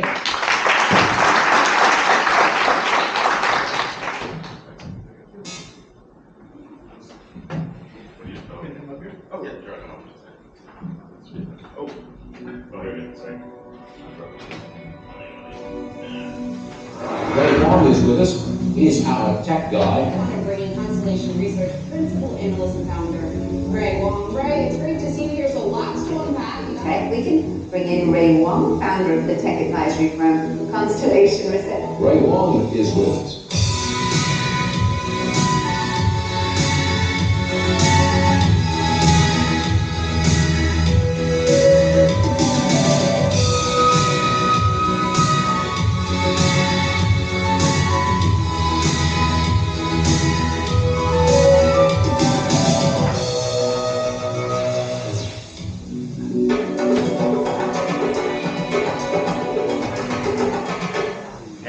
doing? So, we're going to start by talking about what this post-AI future is. We're in the middle of AI. It's probably one of the most interesting times. It's really an extension of all the digitization that we did from the internet to now. So it is a different, distinct era of change. And we're going to try to explain what that means, but we're going to take it to the next level and talk about what those post-AI businesses are going to look like.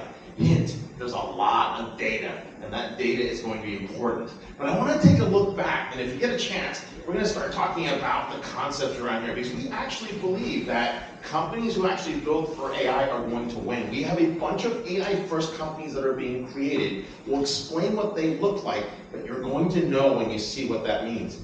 The existing way of actually operating is going to change. And you guys all feel the fear behind it, you feel the excitement and the opportunity that's ahead, and we also have to think through the ethics as people were talking about out here. But let me introduce to you a concept that came from 100 years ago. What is this? This is a revolutionary technology that happened and got commercialized in the 1920s. What is this? What are we looking at? Steam engine. A steam engine, interesting, could be. Anybody else? It's not a still, okay? It's close, it's close. You're in the right concept. This was going to change the entire world. It's going to change future of work. It's going to change supply chains. It was going to change healthcare. Are you guys ready? A winery? No. 3, 2, 1. Artificial refrigeration. Yeah. What happened here? Well, lots of companies got into the space. There was a complete rush, and 5 major players emerged. Which one of these companies won the battle? Anybody? GE, good one. We have no idea who the Leonard Electric Company is, so that's kind of interesting. Frigidaire, Kelvinator, Carrier's still around.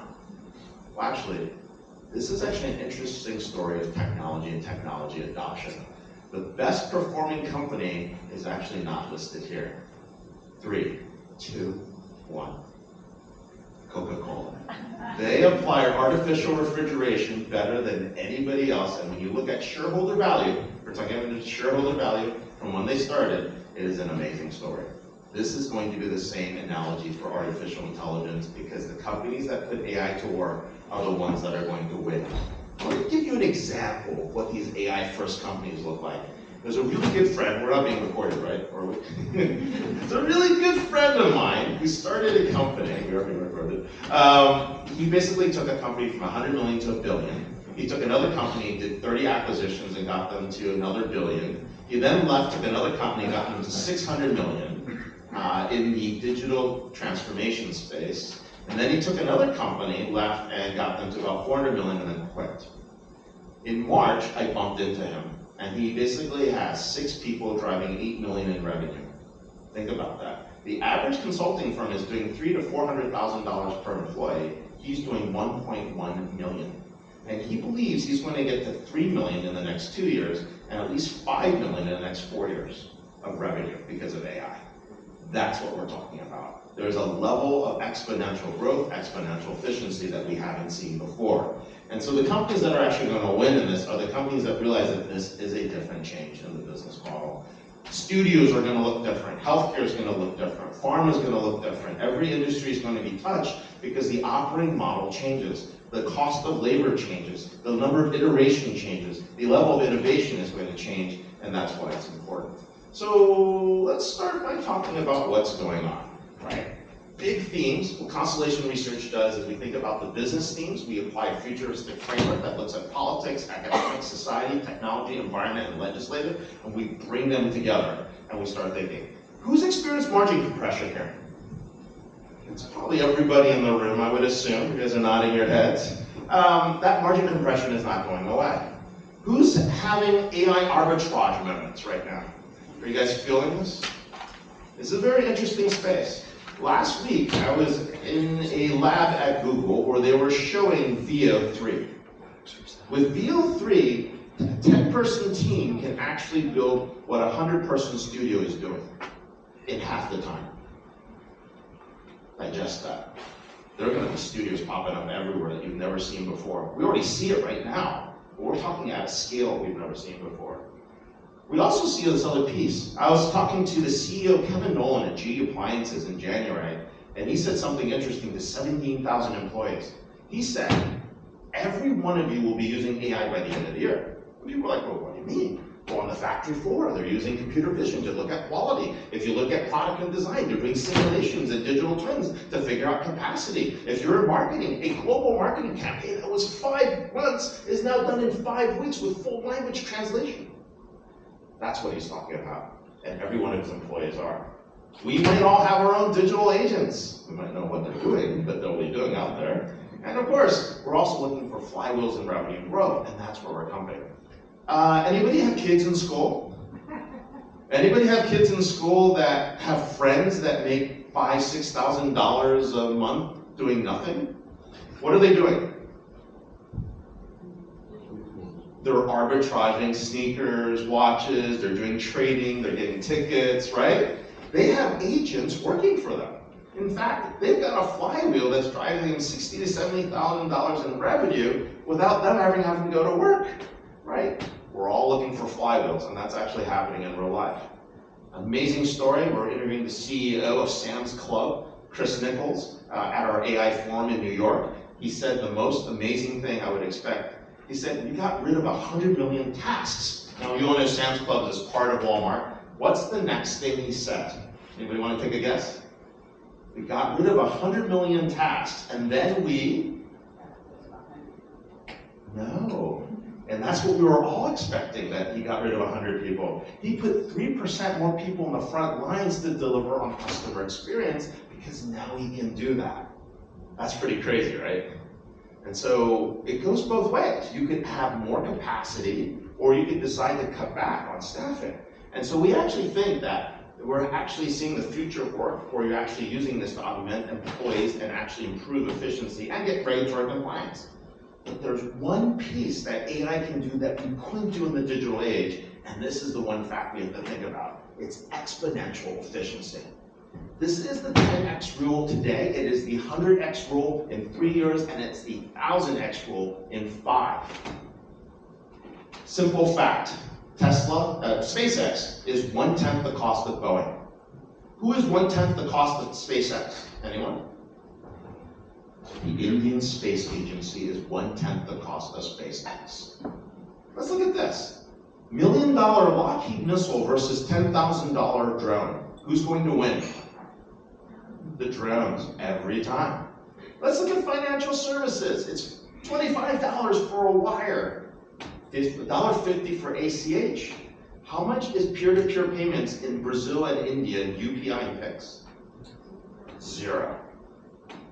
Let's look at this. Oh, actually, I don't have that slide, but since they're not your sponsors, I'll go here. How much is a Salesforce license? $500 per user per month. How much is Zoho? 30. Plus you can do all the things Google does, Microsoft does, Zoom does, everyone else does. This is the exponential efficiency we're talking about. And so we're going to be operating in this model for a very long time. And that's what we mean. There's infinite capacity, and there's infinite opportunity, and there's also a lot of loss if we actually play this out. So you're going to have to balance it out. And so we actually think, you're 10x cheaper, 10x better, you're 10x cheaper and 10x better, which is 100, and now you're 10x faster, better, and cheaper, which is 1,000. This is where we're headed. That's where AI is taking us. So where are we on this stuff? Well, how many people had a fake POC in AI a few years ago? Board's like, you gotta do AI. Quick, let's go do a POC. Everybody rushed to do a POC. Fine. How many people finally got budget for AI? Raise your hands. Woohoo! Who did you rob your budget from? Cybersecurity, marketing, sales, who got their budget robbed? Okay, fine. Now we finally got this point where we got budget, it's approved, we got a team, we might even have a chief AI officer, and then when we hit data scarcity, we don't have enough data. Actually, strangely enough, we don't have enough data to even get this project running. All the public world information is out there, it's kind of neat, but there's nothing left that's useful. It's inside your org, or what's publicly available is a Taylor Swift thing, or a Capital One offer, or some kind of NVIDIA Apple SEO. We've got junk data everywhere. So now we gotta figure out what happens when we run out of data, because we're gonna end up in data scarcity and the dark ages, and that's not a good place. Okay, so let's review where we are. So we had generative AI get people all excited about LLMs, and we're all using LLMs in one way or another, and that's 80% accurate. That's pretty good. Okay, let's say 85% accurate might take us even better. Are you guys okay with 85% accuracy in customer experience? No. No? Okay. What about 85% accuracy in supply chain? That's millions of dollars lost per minute. What about 85% accuracy in financial services? Anybody want to go to jail? What about 85% accuracy in healthcare? Oh no, exactly. So the rest of the data is sitting inside your org. That's the next 10%. And then what we're trying to get to is through your partners. It could be weather, it could be sentiment analysis, it could be something else, which is over here. In order to succeed, we're going to have to build data collectives where we actually share broker information and insight so that we can get to that level of precision. No one has enough data to get to a level of precision that their stakeholders will trust. And this is the ultimate problem, is how do we get there? Okay, so let's walk through AI real quickly. Classical AI, I can't believe I'm saying that word, but classical AI is 2 + 2 = 4 100% of the time. Generative AI is 2 + 2 might equal 4 98% of the time. And agentic AI is 2 + 2 = 4. Now, what do you want to do with it? Okay? We'll simplify it like that. It'll save you a lot of time. We are in this age where we're going to use all 3 models of AI to solve problems, but it depends on the problem you're trying to solve. And the beauty of it is if you've got your data sets right, generative AI is actually pretty cool because we can extrapolate forecasts. And if you want to take action, you're going to do something else like the Newports people out there are talking about. That's what we're going to do. Agents are very important. Agents mean we take a business problem with an outcome that we try to go. At the simplest level, since everyone here is a tech professional, it's an API with a decisioning engine. What's the business value and outcome you want to achieve? And now you actually have a reason for agentic AI. We also have standards. Can you believe Microsoft signed up for the Google A2A standard? I thought that was cool. But we're actually seeing the standards actually pop up. We have MCP, we have what's happening on the NVIDIA end, and of course we have A2A. We are living in a world we have to get to cross-platform, multi-agentic AI. So you don't just want the agents in your whatever app you own. You want it to go across different departments, and you also want them to actually operate within different companies and in your network. And so we're going to see that push there. There's also a Linux Foundation standard that's coming that has a great security model that will be shown. It'll probably be approved or actually announced in the next few weeks. That's where we're headed. So the good news is you can go build agents. Some people make it so easy to build agents, but you can't use their data. I won't name those people, but the point being is they have a federated data problem, right? They can work in one cloud of data, but they can't work with external data, and it creates chaos. We've got to fix all that. And that's why data and data integration is there. So let's start from the beginning. You can't do AI without a good data strategy. If you don't have a data strategy, you don't get to play. Last year, we were fired 5 times by a client. We've never been fired before because we told 5 clients they couldn't do AI because they had no data. They didn't believe us. So in June, we were fired by 5 clients. In September, they called us all back and said, we have no data. Yes, you have no data. Right? You can't do AI without it. But why are we doing this? Why do we even bother? It's for a concept called decision velocity. At the end of the day, we're trying to make faster decisions. And we start by asking the business questions. This is what we've been doing. We've been currying in BI, we've been trying to figure out answers for a long time, and we ask business questions. That's analytics. Then, what we try to do is bring that information into information loops. We take those signals, we bring them in, we actually look at them, we try to get them to a state where we actually have a funnel of information and insights over time. And that pipeline allows us to build precision decisions. And what we want to be able to do is continuously do this at speed, at scale, in milliseconds. That's where we're trying to get to. You've got companies, for example, like Visa and FICO that can take 180 attributes in milliseconds and give you a credit risk score to get to a decision. And that's what we're competing on. You and I make a snap decision very, very quickly. How long does it take to get out of management committee? A week? A month? A quarter? Maybe never? Machines are making thousands of decisions per second. That's what we're competing against. Organizations who can make faster decisions are going to win. This is a race for what we call decision velocity. And what you want to do is start by getting the data in one location, taking that data, working with that data, asking questions, and then start building the automation and actually building the AI. That's what we're competing for, this concept around decision velocity. Your competitive weapon, which we'll talk about later, is this business graph. Every piece of knowledge, every insight, every time, attribute, weather, location, perspiration, intent that's sitting here is what makes your company and organization unique. That's the model you're building, and that's what we're competing against, because whoever has this richest model is going to win. And that's really about where we head going forward, because the intelligence is actually inside these organizations.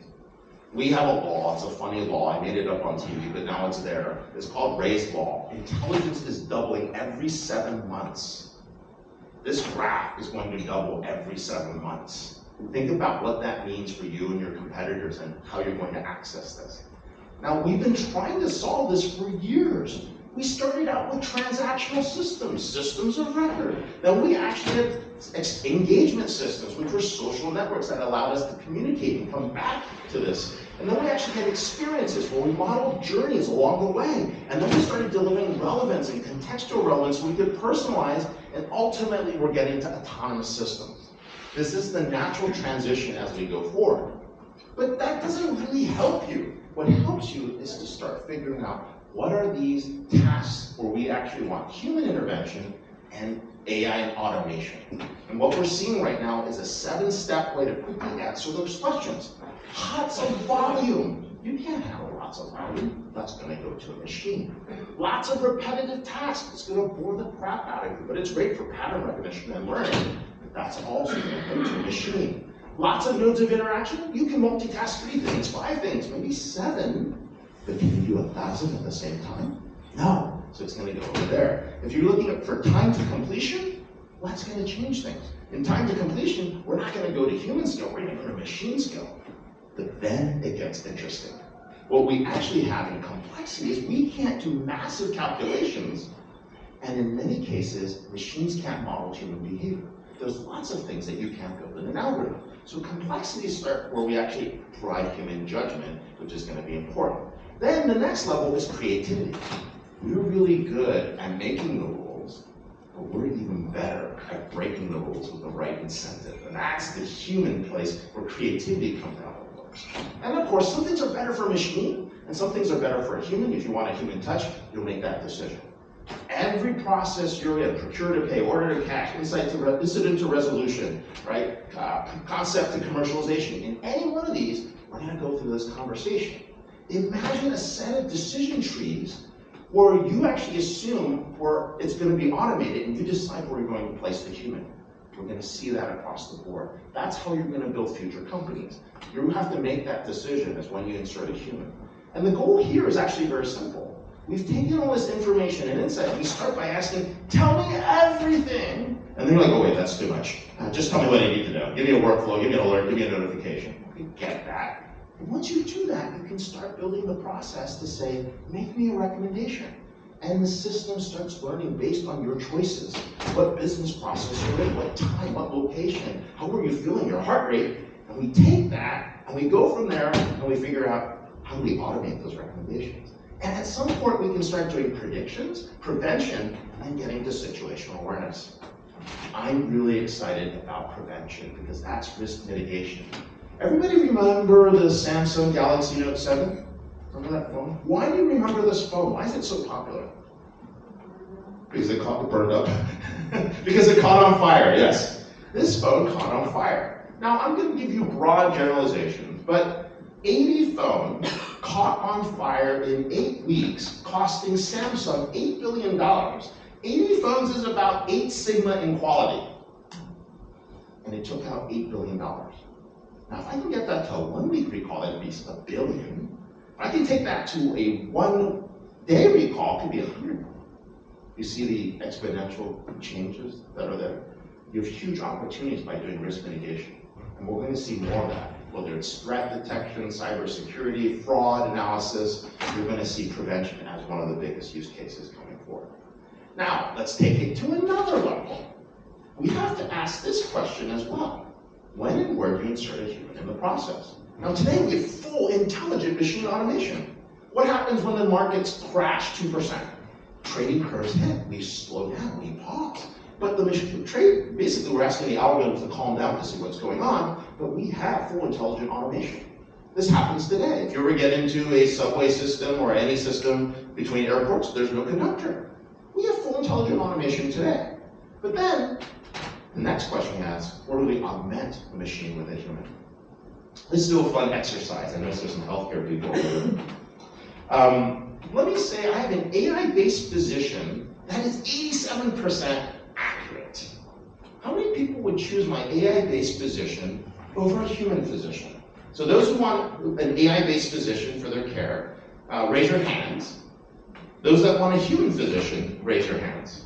CME, and they're falling behind, and there's stuff going on. How many people would choose my AI-based physician now versus the human-based physician? Okay, let me tell you a little bit more about AI-based physician. It is taking all the information, all the interactions of not just you and everyone else, and using it to build better models. And in fact, it's 87% accurate today, but it might be 93% accurate in 3 years. Who would choose my AI-based physician now? And who would choose the human-based physician?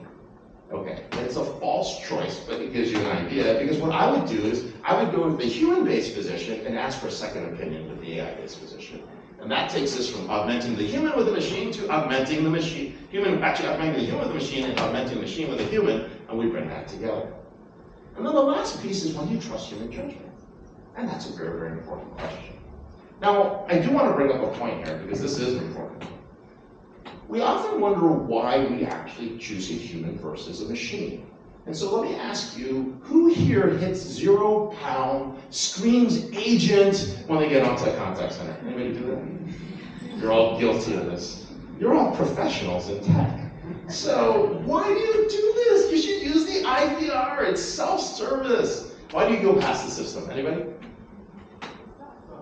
It sucks. Yes, it sucks. But what else? Go deeper, go deeper. So, because the problem is already complex and most situations have been only dealt with.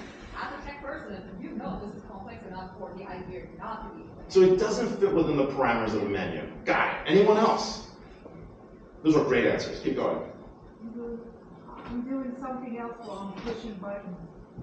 Okay, so you're distracted, you do something else, you want to talk to a human because you're multitasking. Anybody just want to call because you're lonely? Anyone want empathy, a human touch?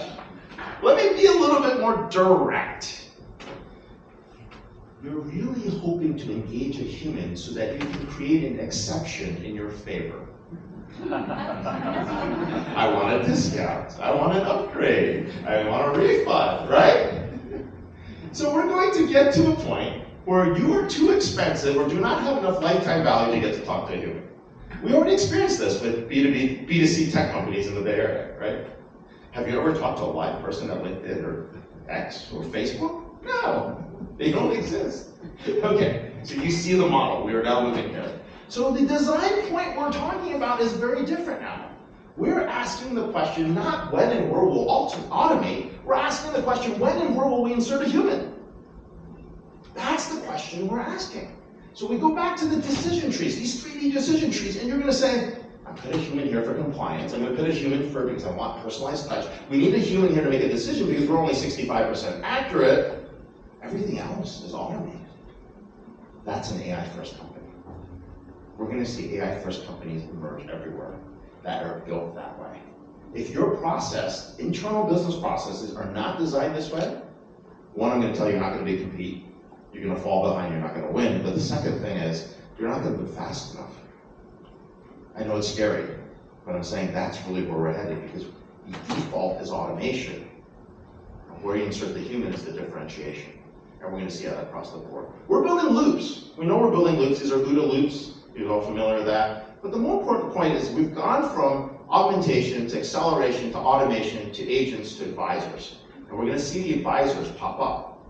There's this romantic notion that there's one agent for persona. This is April, the accounting clerk. Here's the accounting clerk agent. Here's John in procurement. Here's the procurement agent. I'm going to tell you that's not all true. There's going to be one mega agent and all those folks are going away.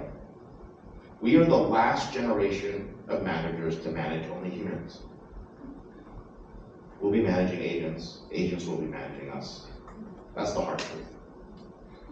All right, now let's take it down to the real point. This is about a data exercise. We really need to have the best data to win. As you guys know, there's a data half-life. I'm going to fly through these fast.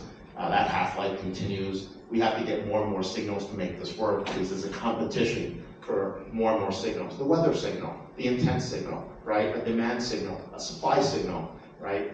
We actually have to think about how we were going to build this data mastery, because if we do this right, and this is what we're going to hint at to the post-AI future, we're going to have a whole brand new set of companies. It's a book I need to write, and we'll get to that. But the point here is the flat science of data is where everything happens. It's the contextual relevancy. You're getting the metadata, and the metadata is the value. Like I said before, that first 85% is easy, but the next 10% is just as valuable as the first 85%, which is just as valuable as the last 5%, because no one can do anything unless they get that last mile data. And so protect your data at all costs. Do not give it away to the big cloud vendors. Do not give it away to the LLMs, because that is your bargaining chip. That is your bargaining chip, and that is your differentiation. And we're going to see that across the board. Unique data sets are basically what's going to win. We're looking for the most unique data sets, the most differentiated data sets. That's how this competition is going to be. Now, most point is we're not going to have enough data.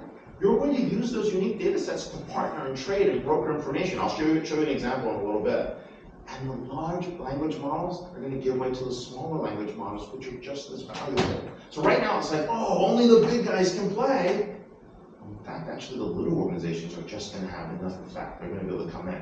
And what we really don't want to get to is the dark ages of data, right? Where there's nothing left. That's actually a bad place to be. And so we know most projects are going to fail because they don't have enough data to get the precision decisions. But the winners are the ones that are going to figure this out. So what do we build? That's a great question. It comes back to business value. If you have an AI project without business value, you don't get to play. So we created a return and transformation framework here that basically says, let's think about how hard it's going to be and what level, and what's the risk. That's basically it. Regulatory compliance, put everything here. Your CFO will love you. You always get funding for regulatory compliance. Cost reduction, harder to prove. Every dollar I invest, I'm going to get 3 back. Maintenance and incremental improvement, you kind of have to do that unless you're sweating out an asset. Revenue and growth, nobody believes you, but for every dollar invest, we're going to make 3. They don't really believe you. But operational efficiency is a good one where people are actually willing to bet at. And of course, some people are really building different models with business model transformation and efficiency. And some people are really changing their brands along the way. Oh, sorry, here we go. There you go. Okay, cool. That leads me to the most fun part, which is really these new class of organizations that are going to be created. Uber. In their earnings statement, they said something really interesting, and they're an AI company. I know, they're ride hailing, but they're really an AI company. 10 years of machine learning training data, they realized that they will never have enough drivers to handle the capacity they need. So what did they do? They introduced rideshare. And with ride sharing, they basically added 33% more capacity. And along the way, they actually did better in terms of the dynamic pricing to be able to actually do route mapping and route optimization. So now they've increased capacity 33 to 40%. Their numbers are up because they're now a data company. They're what we call a data inc company because they're using AI in their models to actually get more capacity, get more revenue per ride, not per person, but per ride, and actually improve the actual revenue for each of their drivers. That is pretty cool. Here's another cool one. These guys who are talking about what they were doing, they're now at a point where they're using the scrubbers. Anyone ever been to Sam's Club? We're all in California, so it's all Costco, right? So, yeah, no, I didn't know until we took them on as a client. So I actually walked into Sam's Club, like, it's really clean here. Well, the reason it's really clean is they have automated sweepers. And these automated sweepers scrub the floor. And every store is supposed to get to an 89% shine index. Most stores are at 91% because these sweepers go up and down. But what you don't realize is there are cameras on each of the sweepers going by each of the shelves that understand stock value. So nobody ever has to do counts anymore. And they know exactly how inventory is and seasonality based on the data they're collecting in the store. That makes them also an AI-based company. And this one is really fun. So, I mean, I'm a US guy, so I love Boeing, but there's a little issue going on there. And so Boeing used to win because they had the best data. They would know flight data. They know LAX to New York is how many cents, right, per mile. They would know LAX to Sydney, it's how many cents per mile. And they would actually have all the numbers in terms of statistics of what actually happens. That was their competitive weapon. But Airbus decided to wreak a little havoc with them and created the data collective. They convinced every airline and every engine manufacturer to share all the data, pull it, and now all the airlines have performance data, and that's how they started beating Boeing in terms of 737 versus A320 sales. And by sharing all the data, you now have that data collective, which now has a lot of power. And that's why I encourage you guys in industries and cross industries to share that data.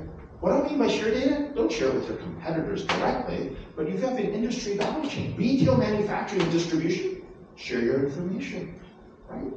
Comms, media, entertainment, and telco, you're in the same business. You're gonna share that information across the board, right? You have a tech platform, you have content, you have a distribution model, and you actually have a monetization network. It's the same business, whether you're in comms, media, entertainment, or tech. It's the same stuff. And now you have insights and industry value chains you can create. And so this leads us to where we go in the terms of the data inc and the post environment. And this is the book I need to write, which I'm never going to find time for, but I'll share with you here. We think there's 5 new types of companies in the post-AI world. The first one has unique data sets, and you'll understand why. The second one takes that data in the network and creates a huge effect that's hard to beat in terms of monetization. The third one takes longitudinal data sets and looks over time and says, hey, there's some value here in this information. The fourth one has data sets that they've actually augmented, derived, and put back into the market. So we are in the AI revolution. The future are these data in companies that you're all going to build. They're going to be done with exponential efficiency. And I'll leave you 5 rules before I get to ethics. 1, every design point is where and when do you insert a human, not where do you automate. When and where do you want to put the human? Start there. The second piece is important. Can we operate at machine scale with humans? We have to take breaks. We're not operating 24/7. And so we have to know that we actually have to be able to consume this to be successful. And then, of course, no one has enough data to get to level of precision, so we then have to partner for the last mile, last inch of data.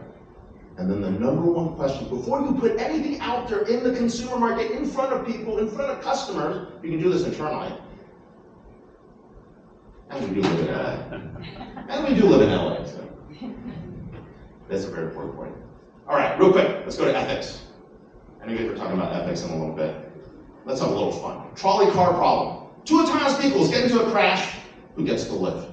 Single mother of 4, politician, sports star, actress, 18-year-old teen, 4-year-old boy. Who gets to live?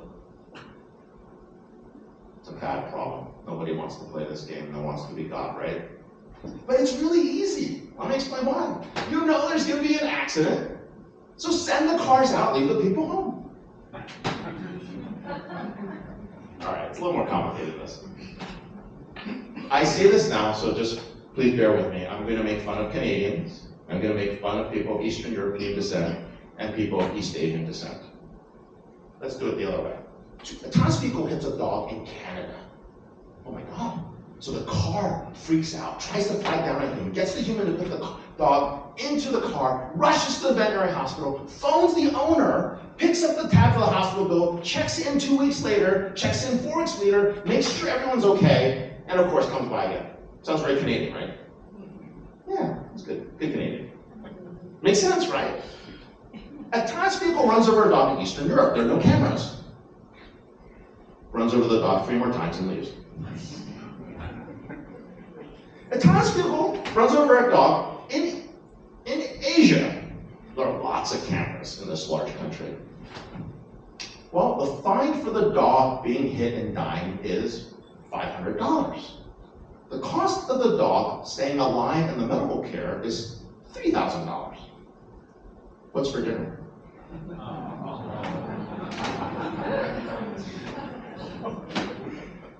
I know. This is right before lunch. This is right before lunch. We think it's very hard to get the universal set of ethics. Honestly, if I told those stories in those countries, people are like, yeah, okay.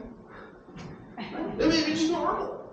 we'd be like, oh, that's awful. We think it's very hard, but let's get to level 1 ethics at least. First thing is transparency. Make sure that the algorithms are transparent. We can figure out what's going on. That is so important. The second piece, they have to be explainable. If I'm discriminating against left-handed people with purple hair and I didn't realize it, now we got to be able to reverse that. And reversibility becomes important. Once we're there, the training takes time. Right? It takes, I want to argue, it might take 18 years for a male to mature, but anyways, it's a long time to train these systems, right? To get to the level of precision, it's going to be hard.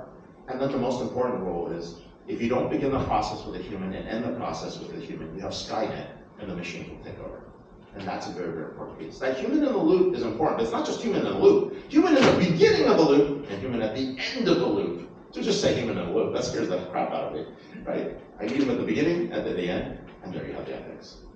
Okay, so here we go. We're in the world of AI. We're just at the beginning. There's a lot of things we have to do. It all comes down to your data strategy. Ask for budget around regulatory compliance so you get funded. That's where the money is. But think about building the layers so that you can start answering decision automation. This is not about AI. This is about decision automation and how fast you can make decisions. Decision automation, decision velocity will take you there. The business graph we talked about is your competitive advantage. Because if you build the business graph, you can build the data in companies I showed you on the back end. This is not just about getting to AI and then, oh, it's all nice. You're building the next set of companies, which is what we call data inc. And if you do that, that's where the post-AI market is going to happen. Thank you very much.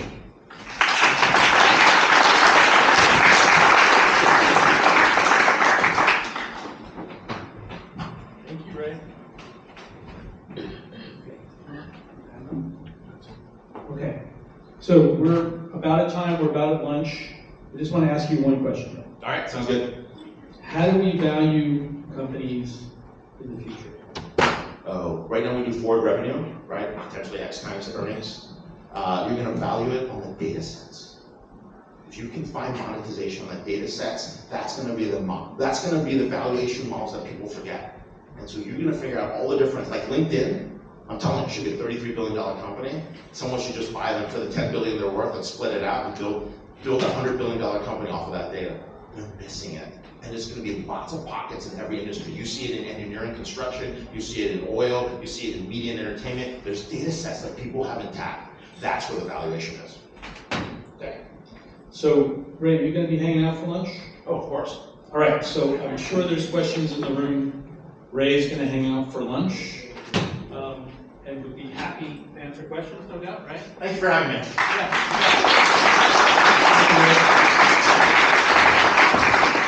Okay, so I want to thank you all for being here today. Lunch is going to be served outside. I want to thank the board very much for allowing me to put this program together. And then I have a number of people I just want to thank for helping work on this. Snezna, who's right over here, they basically pulled this whole thing together. Brenda Nasso, Tanya Landep, Rumbada, help me with the last name? Okay. Karen Harrison and Emily Liu will also help out on this. So enjoy your lunch, and we'll see you again next year. After that, there's a survey. Yes, thank you. So there's a survey. Please take that survey. By the way, one of the things we did this year was we took feedback from last year, which was you wanted more structured networking, more networking time. We tried to incorporate that, so let us know how we did. Appreciate that. Thank you.